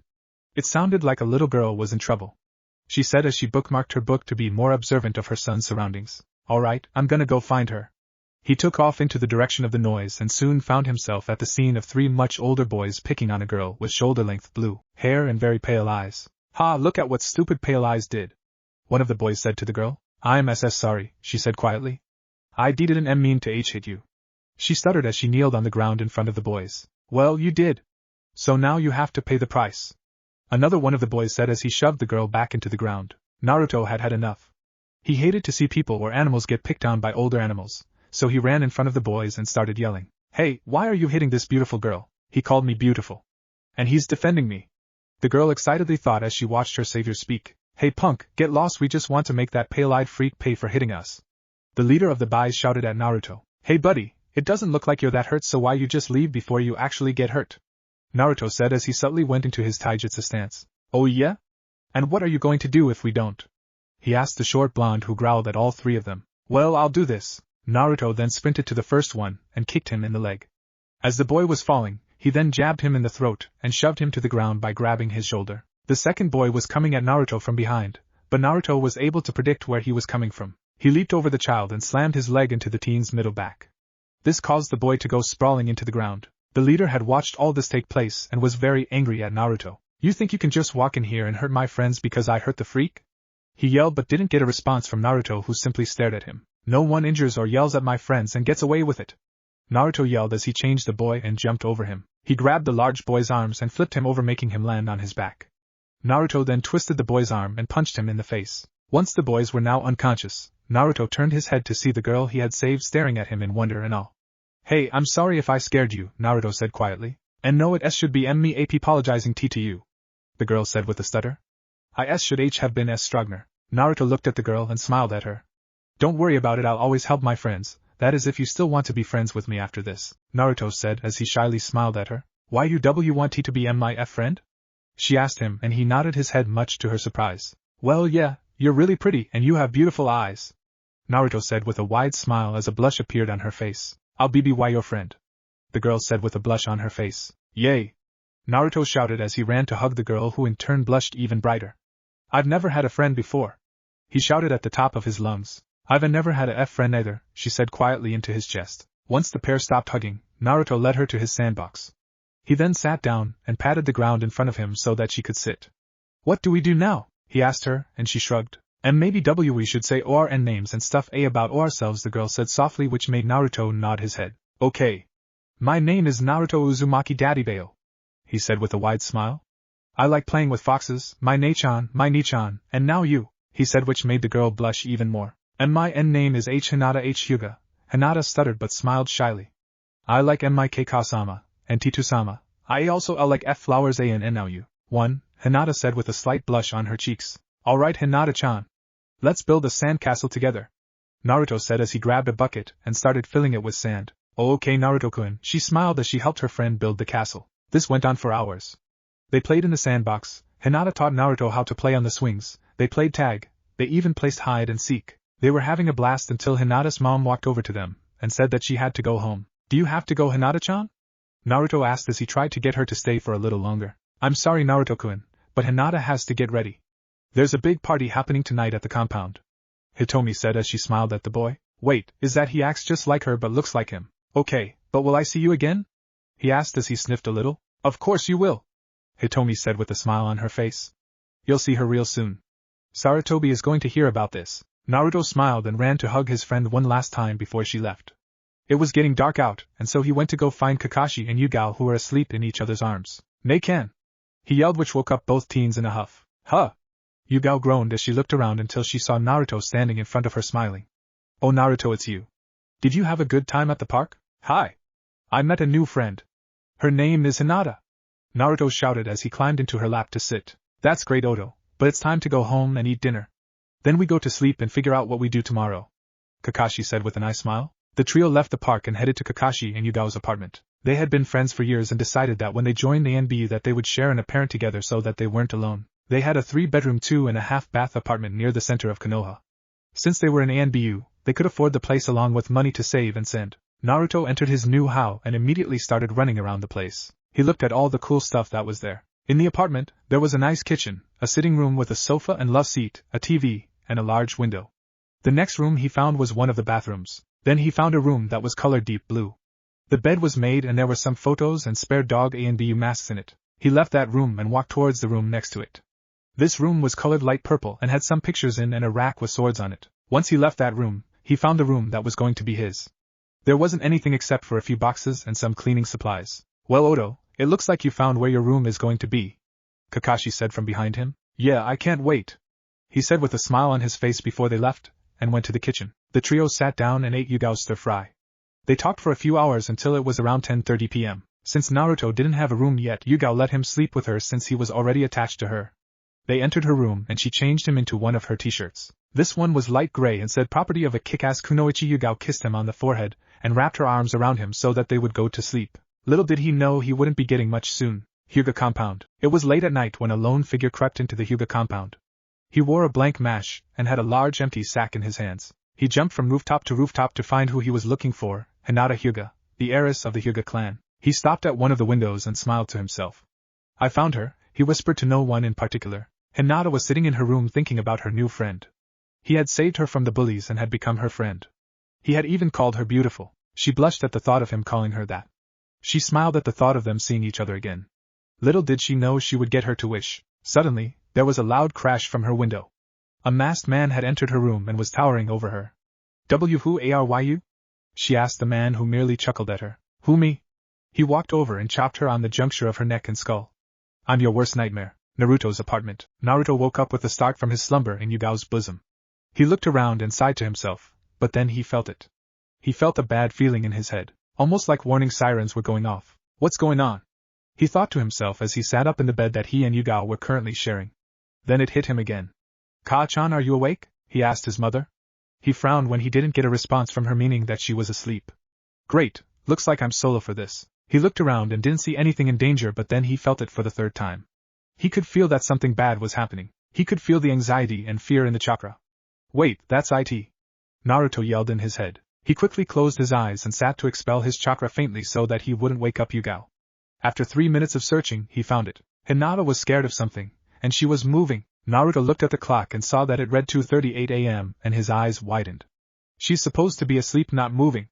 I have to see what's wrong. He got out of bed as silently as he could and looked around for anything that could be helpful. He noticed that he could actually see perfectly fine in the dark and found Yugao's kunai and shuriken pouches. He quickly strapped them onto his waist and walked to put on his sandals. Once he put them on, he opened the window in her room and walked out of it. He kneeled on the ledge and closed it. "Kei-chan, wake up!" He internally screamed in his mind in an attempt to wake up his mother. Still not getting an answer, he decided to just follow his training and sprinted to where Hinata's chakra signature was. After 10 minutes of all-out sprinting, he spotted a figure with a large bag slung over his shoulder. His eyes widened as he realized what was happening. "Hey, mister, what are you doing out here so late at night?" Naruto asked the man, who suddenly stopped in his tracks. "Kid, what are you going here?" the ninja asked as he turned around to face the 4-year-old. "Wondering why you have my friend in that bag," he yelled, praying that someone would hear him. "Who, her?" The ninja shrugged his shoulders and smiled under his mask. "I could tell you, but I know you aren't going to live long enough to say anything about it." Suddenly the man released a volley of shuriken at the child, who skillfully dodged them all. Naruto grabbed some from his pouch and launched them at the man, who also dodged. "You're not bad for a pint. Let's see you handle this," the ninja yelled as he slung the bag that Hinata was in off his shoulder. He got in a stance and blurred towards the blonde, who barely had time to dodge a kick coming to his head. Naruto countered with his own kick to the shin, which caused the chunin to stumble. Naruto capitalized on this with a punch aimed directly at the ribs, but was a fake for a punch to the hip. The ninja growled at the hit and aimed a kick at Naruto's shoulder but instead kicked him in the side of the head, causing him to get launched into a wall. Well, it looks like you weren't able to keep up after all. He yelled, only for Naruto to turn into a cloud of air. A clone? Naruto reappeared behind the man and launched a kick for the man's back. It sent him flying towards a wall, but the ninja was able to stop himself before he hit it. Alright, I'm getting tired of this. The ninja started to form hand seals and gather chakra. It looks like a fire jutsu, so I'd better get a water one ready. He looked around and saw that there wasn't any water anywhere. Shoot, well let's hope this works. He started going through his own hand signs. Fire style, fire flame jutsu, water style, water ball jutsu. A stream of fire collided with several large water balls which caused a large boom to go off in the surrounding area. This was what finally woke up Akari, who was enjoying her sleep. Neru, what was that sound? She asked as she looked through his eyes and screamed. Naruto, what the fuck is going on? She yelled at her son, who was in the middle of dodging several fireballs. Oh, so now you wake up? He yelled internally as he went through hand seals once again. Water style, water whip. He yelled and prayed that it would work. Suddenly out of thin air 3 whips of water formed and hit the Chunin square in the chest. Alright, it worked, you brat. The ninja yelled as he felt the blood leaking from his chest as he had been hit by that attack. Now both you and the girl are going to die. He went through hand seals and slammed the ground. Lightning style, lightning tag. Suddenly several medium-sized lightning bolts came cutting through the air and were aiming at the blonde. He was able to dodge all by one, and it nicked him in the arm, but he wasn't too hurt. Naruto groaned as he tried to think of something. He then started going through seals again. Earth style, rock wall. A wall of earth was erected between the Chunin and Hinata and Naruto. He grabbed the bag with Hinata in it, and cut it open to reveal her still unconscious. Hinata, wake up! He shouted as he tried to shake her. He saw that his wall was barely holding and decided to pick her up and run. He was running when he heard another jutsu be called. Lightning style, bolt bits. Out of the Chunin hand came a barrage of lightning bolts heading straight for both Hinata and Naruto. Naruto looked at the lightning and his eyes widened. Ka-chan, I'm not going to make it. He looked at the bolts and then suddenly something happened. His chakra output skyrocketed and he felt like the world was in black and white while being slowed down. He was able to see each individual bolt of lightning and was able to time twists, jumps, and ducks for each other. He looked at the man and flared his chakra again. He continued to run with Hinata back to her compound but was caught when he started slipping on mud. Shoot! He didn't have time to look back before he was stuck. Ka-chan, any suggestions? Jump and try to stick to something. She yelled from his head. He complied and landed on a wall. He continued to sprint back to her compound and flare his chakra, hoping someone would notice it. He was almost at the compound when he could sense chakra coming towards him. You gotta be kidding me. Fire style, fire ball jutsu. He made 2 shadow clones while he ran and heard them both utter different wind attacks. This caused the fireballs to clash and disperse, sending a large amount of light into the area. You fucking brat, I'm killing you! He yelled as he charged the blonde who was still carrying Hinata. Naruto saw the gates and made a split-second decision. He threw Hinata with all his strength and prayed that she wouldn't break anything. Once he threw Hinata, he reached into his kunai pouch and started throwing kunai as best as he could. Some of the kunai were successful and most weren't, but they did their jobs. He was able to slow down the assailant before they got to the compound. Once he arrived, he saw that Hinata had thankfully landed on grass and was seemingly on the other hand had blood leaking from his side and multiple cuts everywhere. Well, Brad, it's just you and me. The ninja started throwing shurikens and kunais, but Naruto was in a tight spot. If he dodged them, they could hit Hinata, so he tried his luck with blocking them. Too bad for him, luck was not on his side. He got hit in the arms and stomach with multiple shurikens. I won't let you hurt Hinata! Naruto yelled as he released as much chakra as he could. He made 2 shadow clones who also started making head seals. Fire style, fire phoenix jutsu. Fire style, fireball jutsu. Wind style, giant whirlwind jutsu. All 3 attacks combined to a giant horizontal column of flames being launched towards the Chunin, who didn't have anything he could use to block or lessen the damage. Damn you, kid! Were his last words before he was vaporized by the flames. By this point, the Hyuga compound was swarming with activity. 3 squads of ANBU were present. The Hokage had also come in his battle attire, and the entire Hyuga clan were also present along with 2 very stunned off-duty ANBU operatives. Everyone had stopped what they were doing when they saw the combination attack from Naruto. They had seen some of the earlier attacks, but this was right in front of them. What majesty from one so young! An ANBU member with a falcon mask said as his colleagues nodded their heads in agreement. Wow, Sarutobi said as he saw the attack. He looked at the caster, who was breathing heavily, and looked to be in very rough condition. Yugao and Kakashi simply stared at their brother with pride and wonder as they saw what he could do. They also couldn't help but think to themselves, I can't wait to train him. However, everyone snapped out of their stupor when the caster of the jutsu staggered over towards a now awake Hinata and collapsed next to her. He looked at her and smiled. Are you okay? He asked in a hoarse voice. And Naruto-kun, she stuttered out through tears. He saw she was crying and tried to wipe them away but was too weak to move his arm. He simply smiled at her and started to close his eyes. As long as you're okay, that's all that matters, he said finally before completely closing his eyes. But not before Hinata noticed his eyes themselves. One had one tome and the other had two. She was not the only one to notice, and Sarutobi's eyes widened when he saw the boy's eyes. He immediately walked over to him and closed his eyelids. "We need a medic here now," he yelled. Suddenly an ANBU with a pig mask immediately appeared next to him. After 2 minutes of work, Naruto was out of the danger zone. He had several broken ribs, a broken arm, broken leg, and was suffering from chakra exhaustion. Sarutobi made the decision to bring him to the hospital, but only ANBU medics could treat him. He also declared that only Kakashi, Yugao, and the Hyuga main branch were allowed to see him beside himself. Once everything was all taken care of for Naruto, he declared that they would pick up everything in the morning. Everyone nodded and the aged Kage returned to his office. Once he arrived, he walked over to the 4th Hokage's portrait and held up a piece of metal. Suddenly seals appeared and a compartment opened which revealed a letter directed to Sarutobi. He already knew that this letter existed, and now knew one other thing. That boy's life just got a whole lot more troublesome, he sighed to himself as he closed the portrait, and returning to his desk. He opened the letter and starting a reading. Dear Hiruzen Sarutobi, Hokage's office December 28, 51 AFK. Sarutobi sat in his office early the next morning after what he was going to call the Hyuga incident.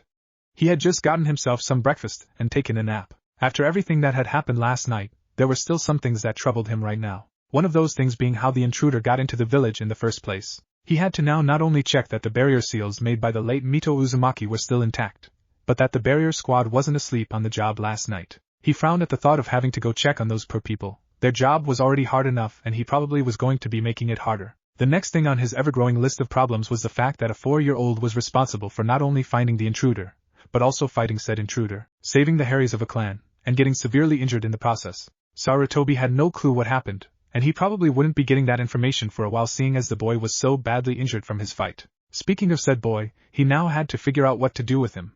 He sighed as he glanced down at the letter that was still in his hand and groaned to himself. Flashback. Sarutobi looked at the letter in his hands as he closed the 4th Hokage's vault. He had an idea in the letter but definitely wasn't prepared to read its contents. Financially he sighed and started opening it. Dear Hiruzen Sarutobi. Howdy, you old monkey.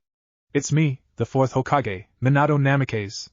Hope all is well, though if you're reading this it probably isn't. I'm currently still riding from the high that Kushina and I are having a beautiful baby boy.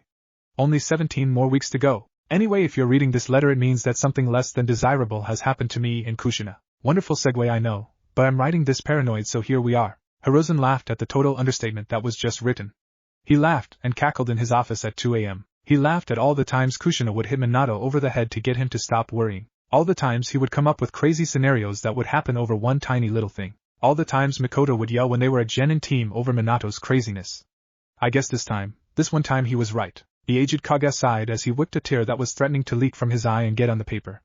Once he composed himself, he continued to read the letter. If you are in fact reading this letter then something happened.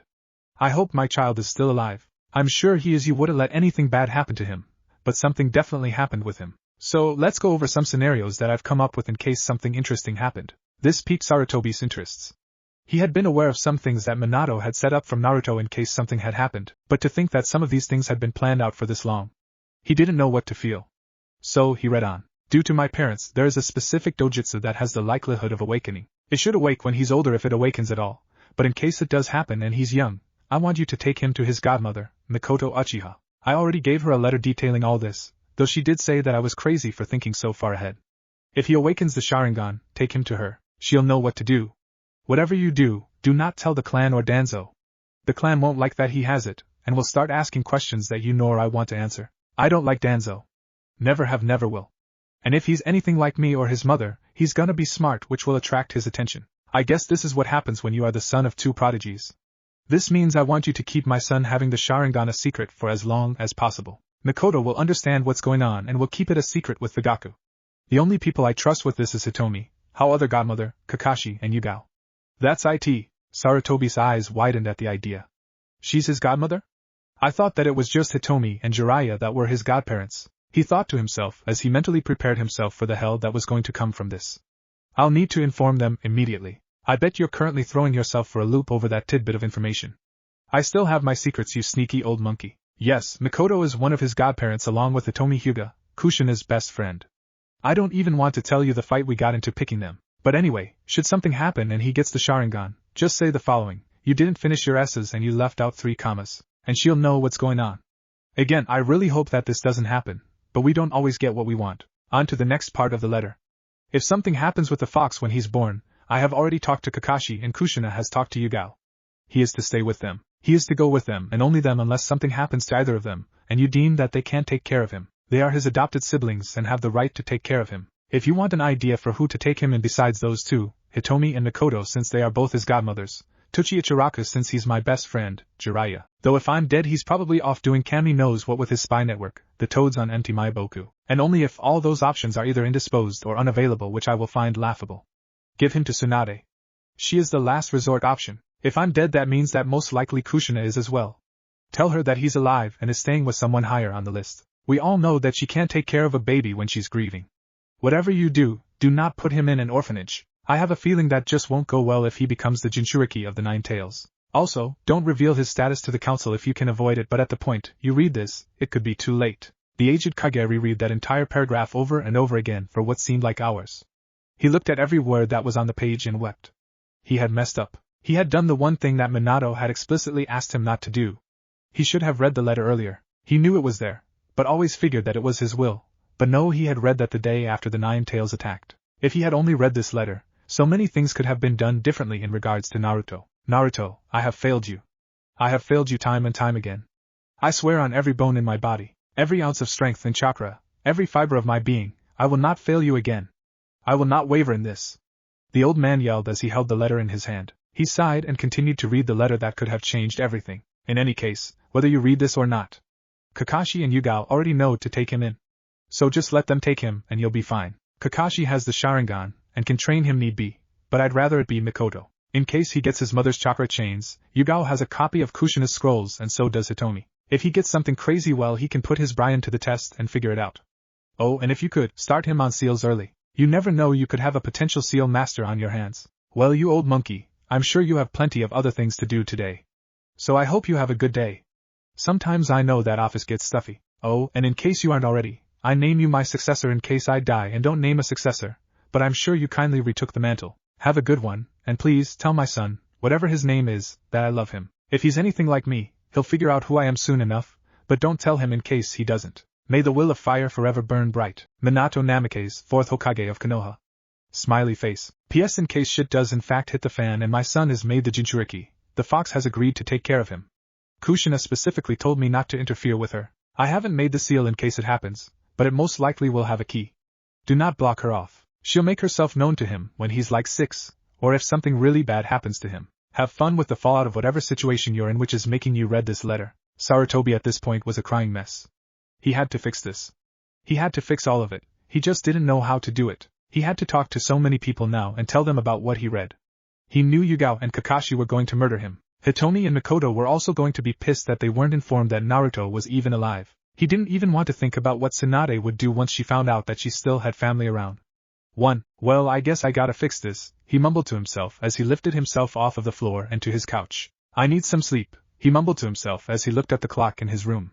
He groaned as he saw it read 3:42 a.m. I guess a 5-hour nap would be nice, he mumbled to himself before he passed out on the couch. Flashback end. He looked at the letter in his hand and groaned audibly. He now knew to what extent he messed up. He knew he had made some minor mistakes in Naruto's life, but now he knew that he messed up on his successor's requests. He had to fix it, and that's exactly what he planned to do. He looked at himself in the mirror and frowned. He looked like a mess. So he got up and went to get freshened up. He walked to the bathroom to shower, shave, and do his morning routine. After changing into a fresh set of robes, he sat back down and summoned 4 ANBU agents. They landed in front of him and kneeled. Hokage-sama! They shouted in respect for their leader. Goat, I need you to fetch me Kakashi and Yugao. Llama, I need you to fetch Mikoto Uchiha and only her. Frog, I need you to fetch me Hitomi Hyuga and only her. Leopard, I want you to be stationed at the hospital. You are to coordinate with whatever ANBU is guarding Naruto Uzumaki's room and make sure that no one enters the room unless they are Hayashi Hyuga or Hinata Hyuga. I also want someone to get me when he wakes up, he said with authority, as he sipped his coffee. Hi! All the operatives said as they vanished from sight, leaving leaves on the floor. Sarutobi sighed to himself. He looked out of his window and saw the busts of the previous Kages of the village and frowned. I have failed, and I will not do it again, he said as he looked at all the faces, specifically the 4Th's face. After about 20 minutes of waiting, the first of the people he had called was walking into his office. He looked up and saw a visibly tired Kakashi and Yugao walk in and kneel in front of him. Kakashi was wearing sweatpants and a hoodie that was green while Yugao was wearing leggings and a red long-sleeve t-shirt. What do you require of us, Hokage-sama? Both said, which made the aged man chuckle a little bit. Yugao-kun, Kakashi-kun, rise, you are off duty. I actually need to talk to you, but we are missing a few people, so we must wait, he explained, which made both teens rise and sit in the chairs that were gathered for them. Okay, Hokage-sama, Yugao said as she stifled a yawn. After a few more minutes, Hitomi Hyuga and Mikoto Uchiha walked into the room. Hitomi was a beautiful 26-year-old woman with long violet hair down to her mid-back. She, like the rest of her clan, had pale white eyes and wore a warm smile on her face. She was 5 feet 4 inches and had a very well-endowed figure. She wore a light blue blouse with a long white skirt covered by a gray apron that tried to hide her curves. Mikoto was the same age as Hitomi and had black hair that went to her shoulder. She had black eyes and very pale skin like the rest of her clan and was slightly taller than Hitomi, standing at 5 feet 6 inches. She also had a very voluptuous figure, though was more bottom-heavy than her friend and rival. She was wearing black tights and a red dress with a black apron on. Good morning, Hokage-sama, Mikoto said as she bowed at her leader. Yes, good morning, Mikoto-chan, Hitomi-chan, he said with a smile as he gestured for them to sit down. I hope all of you are doing alright this morning, he said as he tried to relieve the tension in the room. While I'd love to catch up with you, Hokage-sama, why are we here this early in the morning? Hitomi asked as she folded her hands over her lap. Yes, Hokage-sama, I would also like to ask, especially after last night, Kakashi asked as he looked at the aged man in front of him. Quick to the point, I see, Hitomi. He smiled, but it didn't help the obvious frown that was slowly edging onto her face.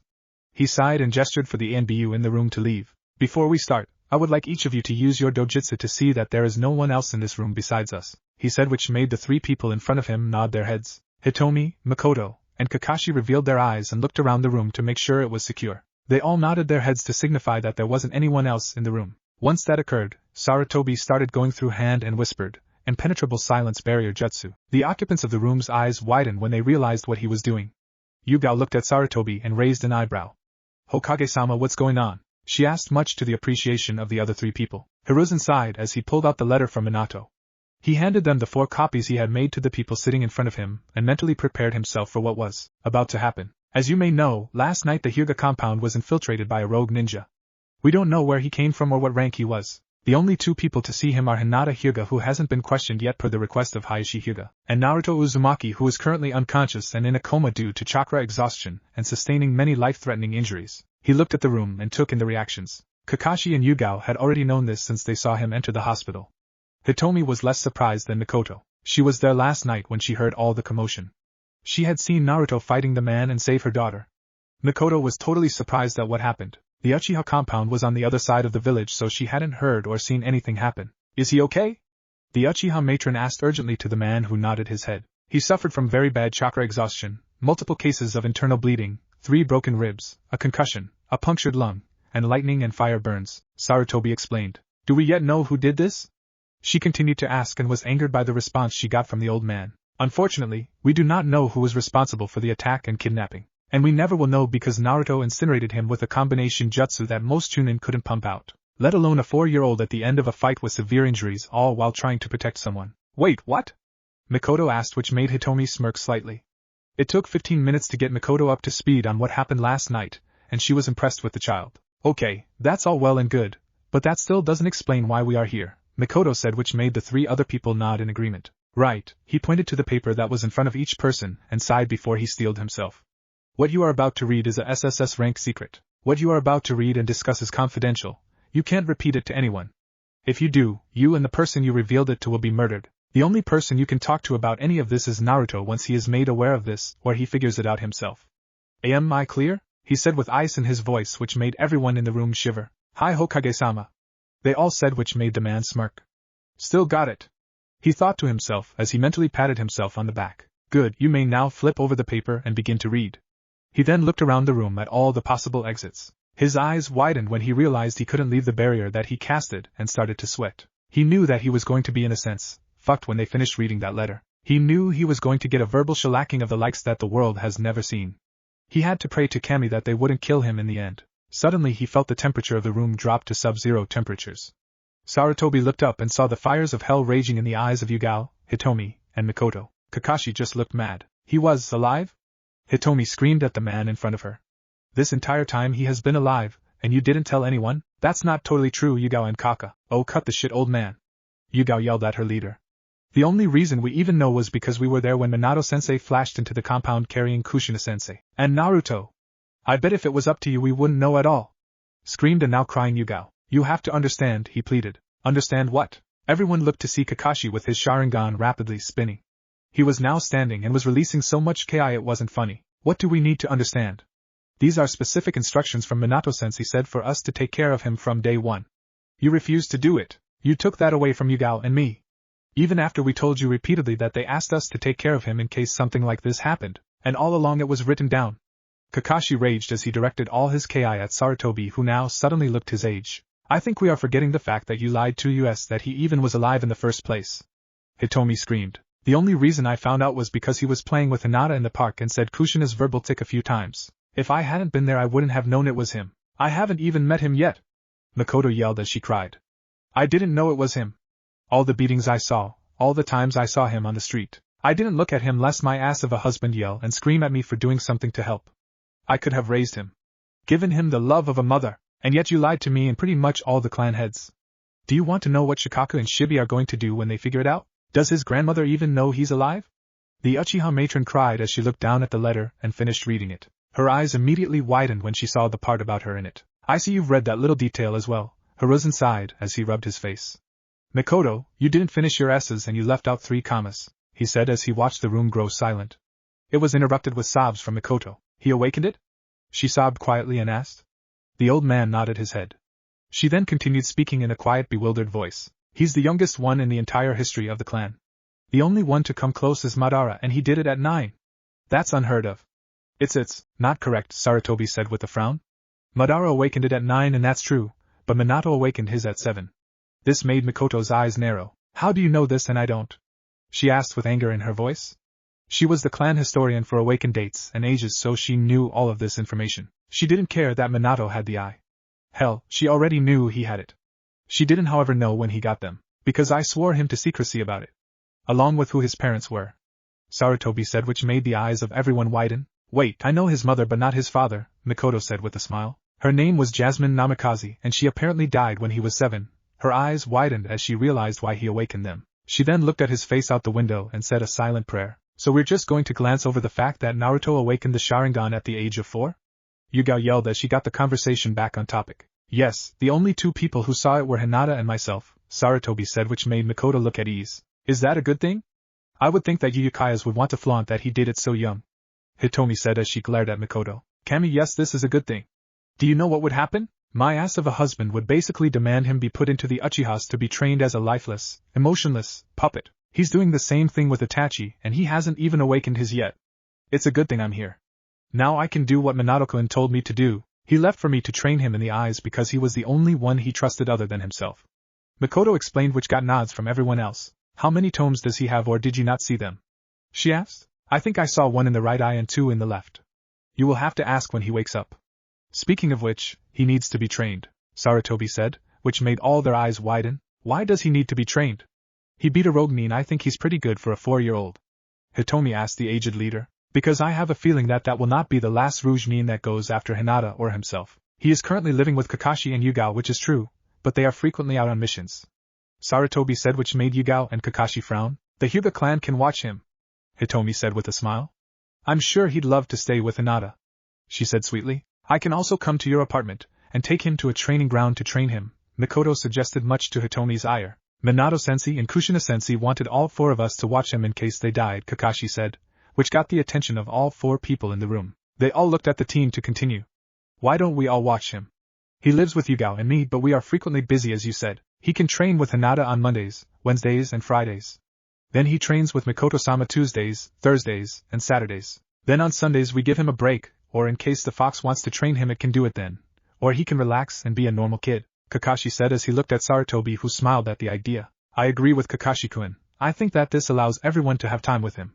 "But Mikoto, what are you going to do to get away from Sasuke and the clan?" he asked. "Sasuke is usually not with me anymore. He always wants to go with the other kids and only comes home for dinner. So I'm usually alone most days," she said with a frown on her face. She knew that she wasn't as close to Sasuke as she was with Itachi due to their father. While she still loved both her children, she longed to have someone she could be a mother to. "I'll agree with this, but I must ask Hayashi, who I'm sure won't have a problem with this," Hitomi said as she looked at Sarutobi, who nodded his head. Okay, so that's now all taken care of. And for what it's worth, he paused and sighed outwardly. I really messed up. I should have read that letter way earlier than I did, and I kept you all in the dark about Naruto. I'm truly sorry about that. He said solemnly to the people in front of him. I think I speak for all of us when I say that while we are angry at you, you tried to keep him safe. The past happened, and we now have an opportunity to be in his life. We need to use this opportunity to the fullest. Kakashi said, which got nods from everyone in the room. Thank you all. Sarutobi said with a smile on his face as he stood up and bowed. But do remember that everything said here is an SSS-ranked secret with the exception of the arrangement to spend time with Naruto, Sarutobi said as he released the barrier so that they could exit the room. Hi Hokage-sama, they said as they shined back to their homes to go about the rest of their days. Sarutobi then called back the rest of his ANBU so that he too could tackle everything that needed to be done today. He heard his door open and his secretary walked into his office. Here's today's load Hokage-sama, she said sweetly as she placed a large pile of scrolls and loose documents on top of his desk. He groaned as he quickly grabbed the letters before they got mixed in with the pile of papers. He burned them and placed the original back in the fourth vault and returned to his worst nightmare, the bane of all evil, paperwork. Deep room under Konoha. Report, sir, the Kumo Chunin failed to capture the Hyuga princess. The figure looked at the kneeling man in front of him and frowned. Oh? And why is that? He asked in an emotionless voice. Naruto Uzumaki was there to stop and kill the ninja. The kneeled masked man said as he handed the man in front of him a report. The man read it with a frown. Fine, leave me, the man said. The masked figure complied and vanished from sight. The man then walked over to a desk and looked at a piece of paper on it. They were the orders that he had given the Cloud Ninja. He read them over and smirked when he saw the small B on the corner of the paper. He then placed the paper in a box and locked it. Naruto Uzumaki, he said as he looked at a small blank mask sitting on his desk. You intrigue me, he finished with a smirk as he vanished from his office. Naruto seal. Akari was pacing back and forth in the living room of the house that she had created in Naruto's mindscape. It was a nice 3-story house with an open-concept main floor that leads into a furnished living room. There were 2 dark blue couches and a love seat covered in light green pillows and blankets. A black coffee table with coasters on it. There was a large television that was used by Akari to watch the outside. While she could see the outside due to being linked with Naruto's senses, she found it much better to sit on her very comfortable couch and watch the outside on her television while she could read or practice her calligraphy. She was already connected to the boy's other senses but didn't really pay attention to them. The only ones she really paid attention to were his vision, sometimes his hearing, and his chakra sensing. Around the room, there were pictures that Akari made for herself since Naruto was rarely ever inside of the seal.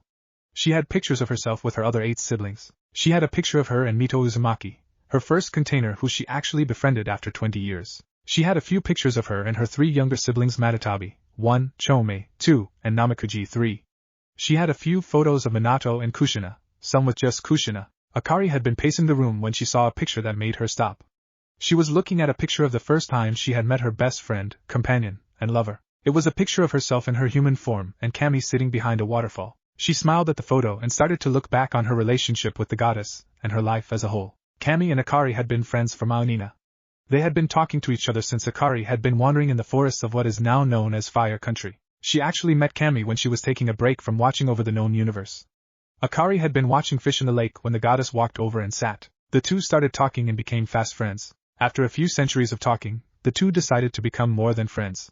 Kami would occasionally come down to earth to catch up with Akari and have fun together. A few times Akari had asked her if she could actually propose and ask Kami for her hand in marriage, but was turned down by the goddess herself, saying such things like marriage are trivial when you're already soul-bound. So Akari and Kami continued their relationship for many centuries until the founding of the Leaf Village. When the village was founded, Akari found herself needing to be in her fox form much more. She knew that her siblings were starting to be captured and sealed into humans, so being the most powerful of her siblings, she knew that she couldn't get captured. All that changed when Madara Uchiha decided that it would be a good idea to summon her in a fight with Hashirama Senju. She didn't want to fight and tried to run away, but Madara was able to control her with his eternal Manjikyu Sharingan. This allowed him to use her in his fight and eventual defeat at the hand of Hashirama. Once Hashirama was able to cut down Madara, Mito Uzumaki, who was the wife of Hashirama, was able to seal her away inside of her stomach. That was when Kami made her first appearance to Akari in at least 70 years.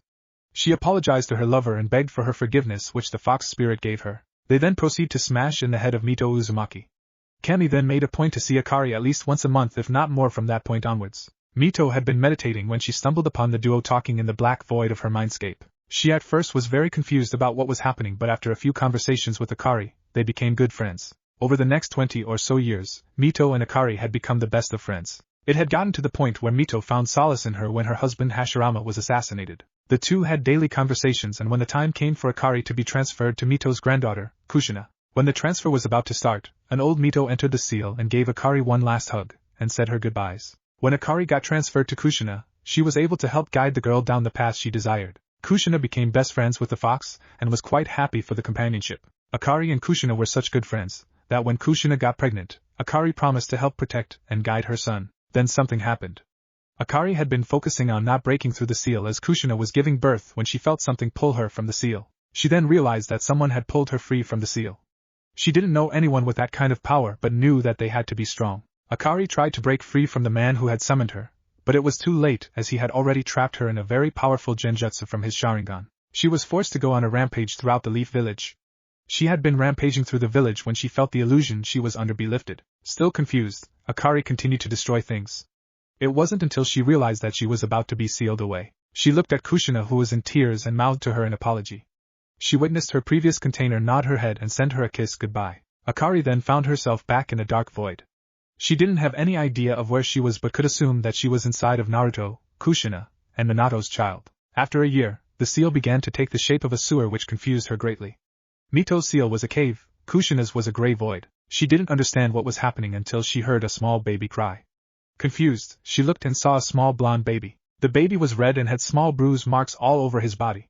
She couldn't touch the boy, so she tried to send some chakra to help soothe him. This went on for 3 years. Naruto would randomly appear in the sewer broken and battered. She would heal him and try to understand what it was that was causing her container to be treated like this. It was after the 30th meeting that she realized it was the villagers. Shortly after this realization, Kami appeared to her. She explained to the goddess and explained to her what was happening. To say that Akari was angry was an understatement. It took long hours of fornication to finally calm down the fox spirit. Kami promised her that it would get better, but didn't believe her. It was a few weeks later that Naruto appeared in the seal awake and alert. After that happened, she could definitely say that her mood and disposition had improved greatly. I never imagined that when I was created that this would be my life. She thought to herself as she smiled softly at the picture on the wall. What are you thinking about? Akari jumped up in the air and turned around to see her lover smiling at her. She was wearing her usual robe and had her white hair in a bun. Kami looked at her with a slight smirk on her face. I knew I would spook you, but I didn't think I would get you that much, she said as she walked over to Akari and kissed her on the lips. Akari melted into the kiss and wrapped her arms around Kami's waist. She hugged the goddess and felt all of her tension in her body melt away. Kami-sama, it's good to see you, she said as she smiled at the blue-haired beauty in front of her. Kami smiled at her and released the hug. She led her lover to one of the couches and sat down on one of the couches. It's good to see you too, Kari-chan, but you still never answered my question, Kami said as she looked at Akari with concern. Akari sighed and rubbed the bridge of her nose. She looked at the TV that was still blank and frowned. Kami noticed this and stared at her. She then realized what the TV was for and looked at Akari. He hasn't woken up yet, has he? Kami asked. No, it's been 2 days and he hasn't gotten up. I knew I should have taught him more chakra control so that he wouldn't blow it all after what tenjutsu, she said with her hands in her hands. She felt arms wrap around her and pull her close. It's okay, Kari-chan. You taught him well. He was able to keep his other half safe. He actually did amazingly. Kami explained to her lover as she pulled her onto her lap. I know, but I just can't help but feel responsible. I'm his mother figure. The fox spirit cried out as she leaned on Kami. Yeah, and you won't be the only one, Kami mumbled to herself. She looked at the woman in her arms and sighed. I know what can make you feel better, she said with a smirk on her face. Especially since he's not here right now, this part was whispered into the woman's ear. She felt a shiver run down Akari's spine and she smirked even wider. What if he wakes up in the middle of it? Akari asked as she turned to face Kami. What if Uzumaki clan finds Naruto council bashing harem? And thanks for watching my video till the end. If you enjoyed this content, then do consider subscribing to my channel. And leave a like if you guys need the next part. Comment down and thanks for watching the video and see you guys in the next video.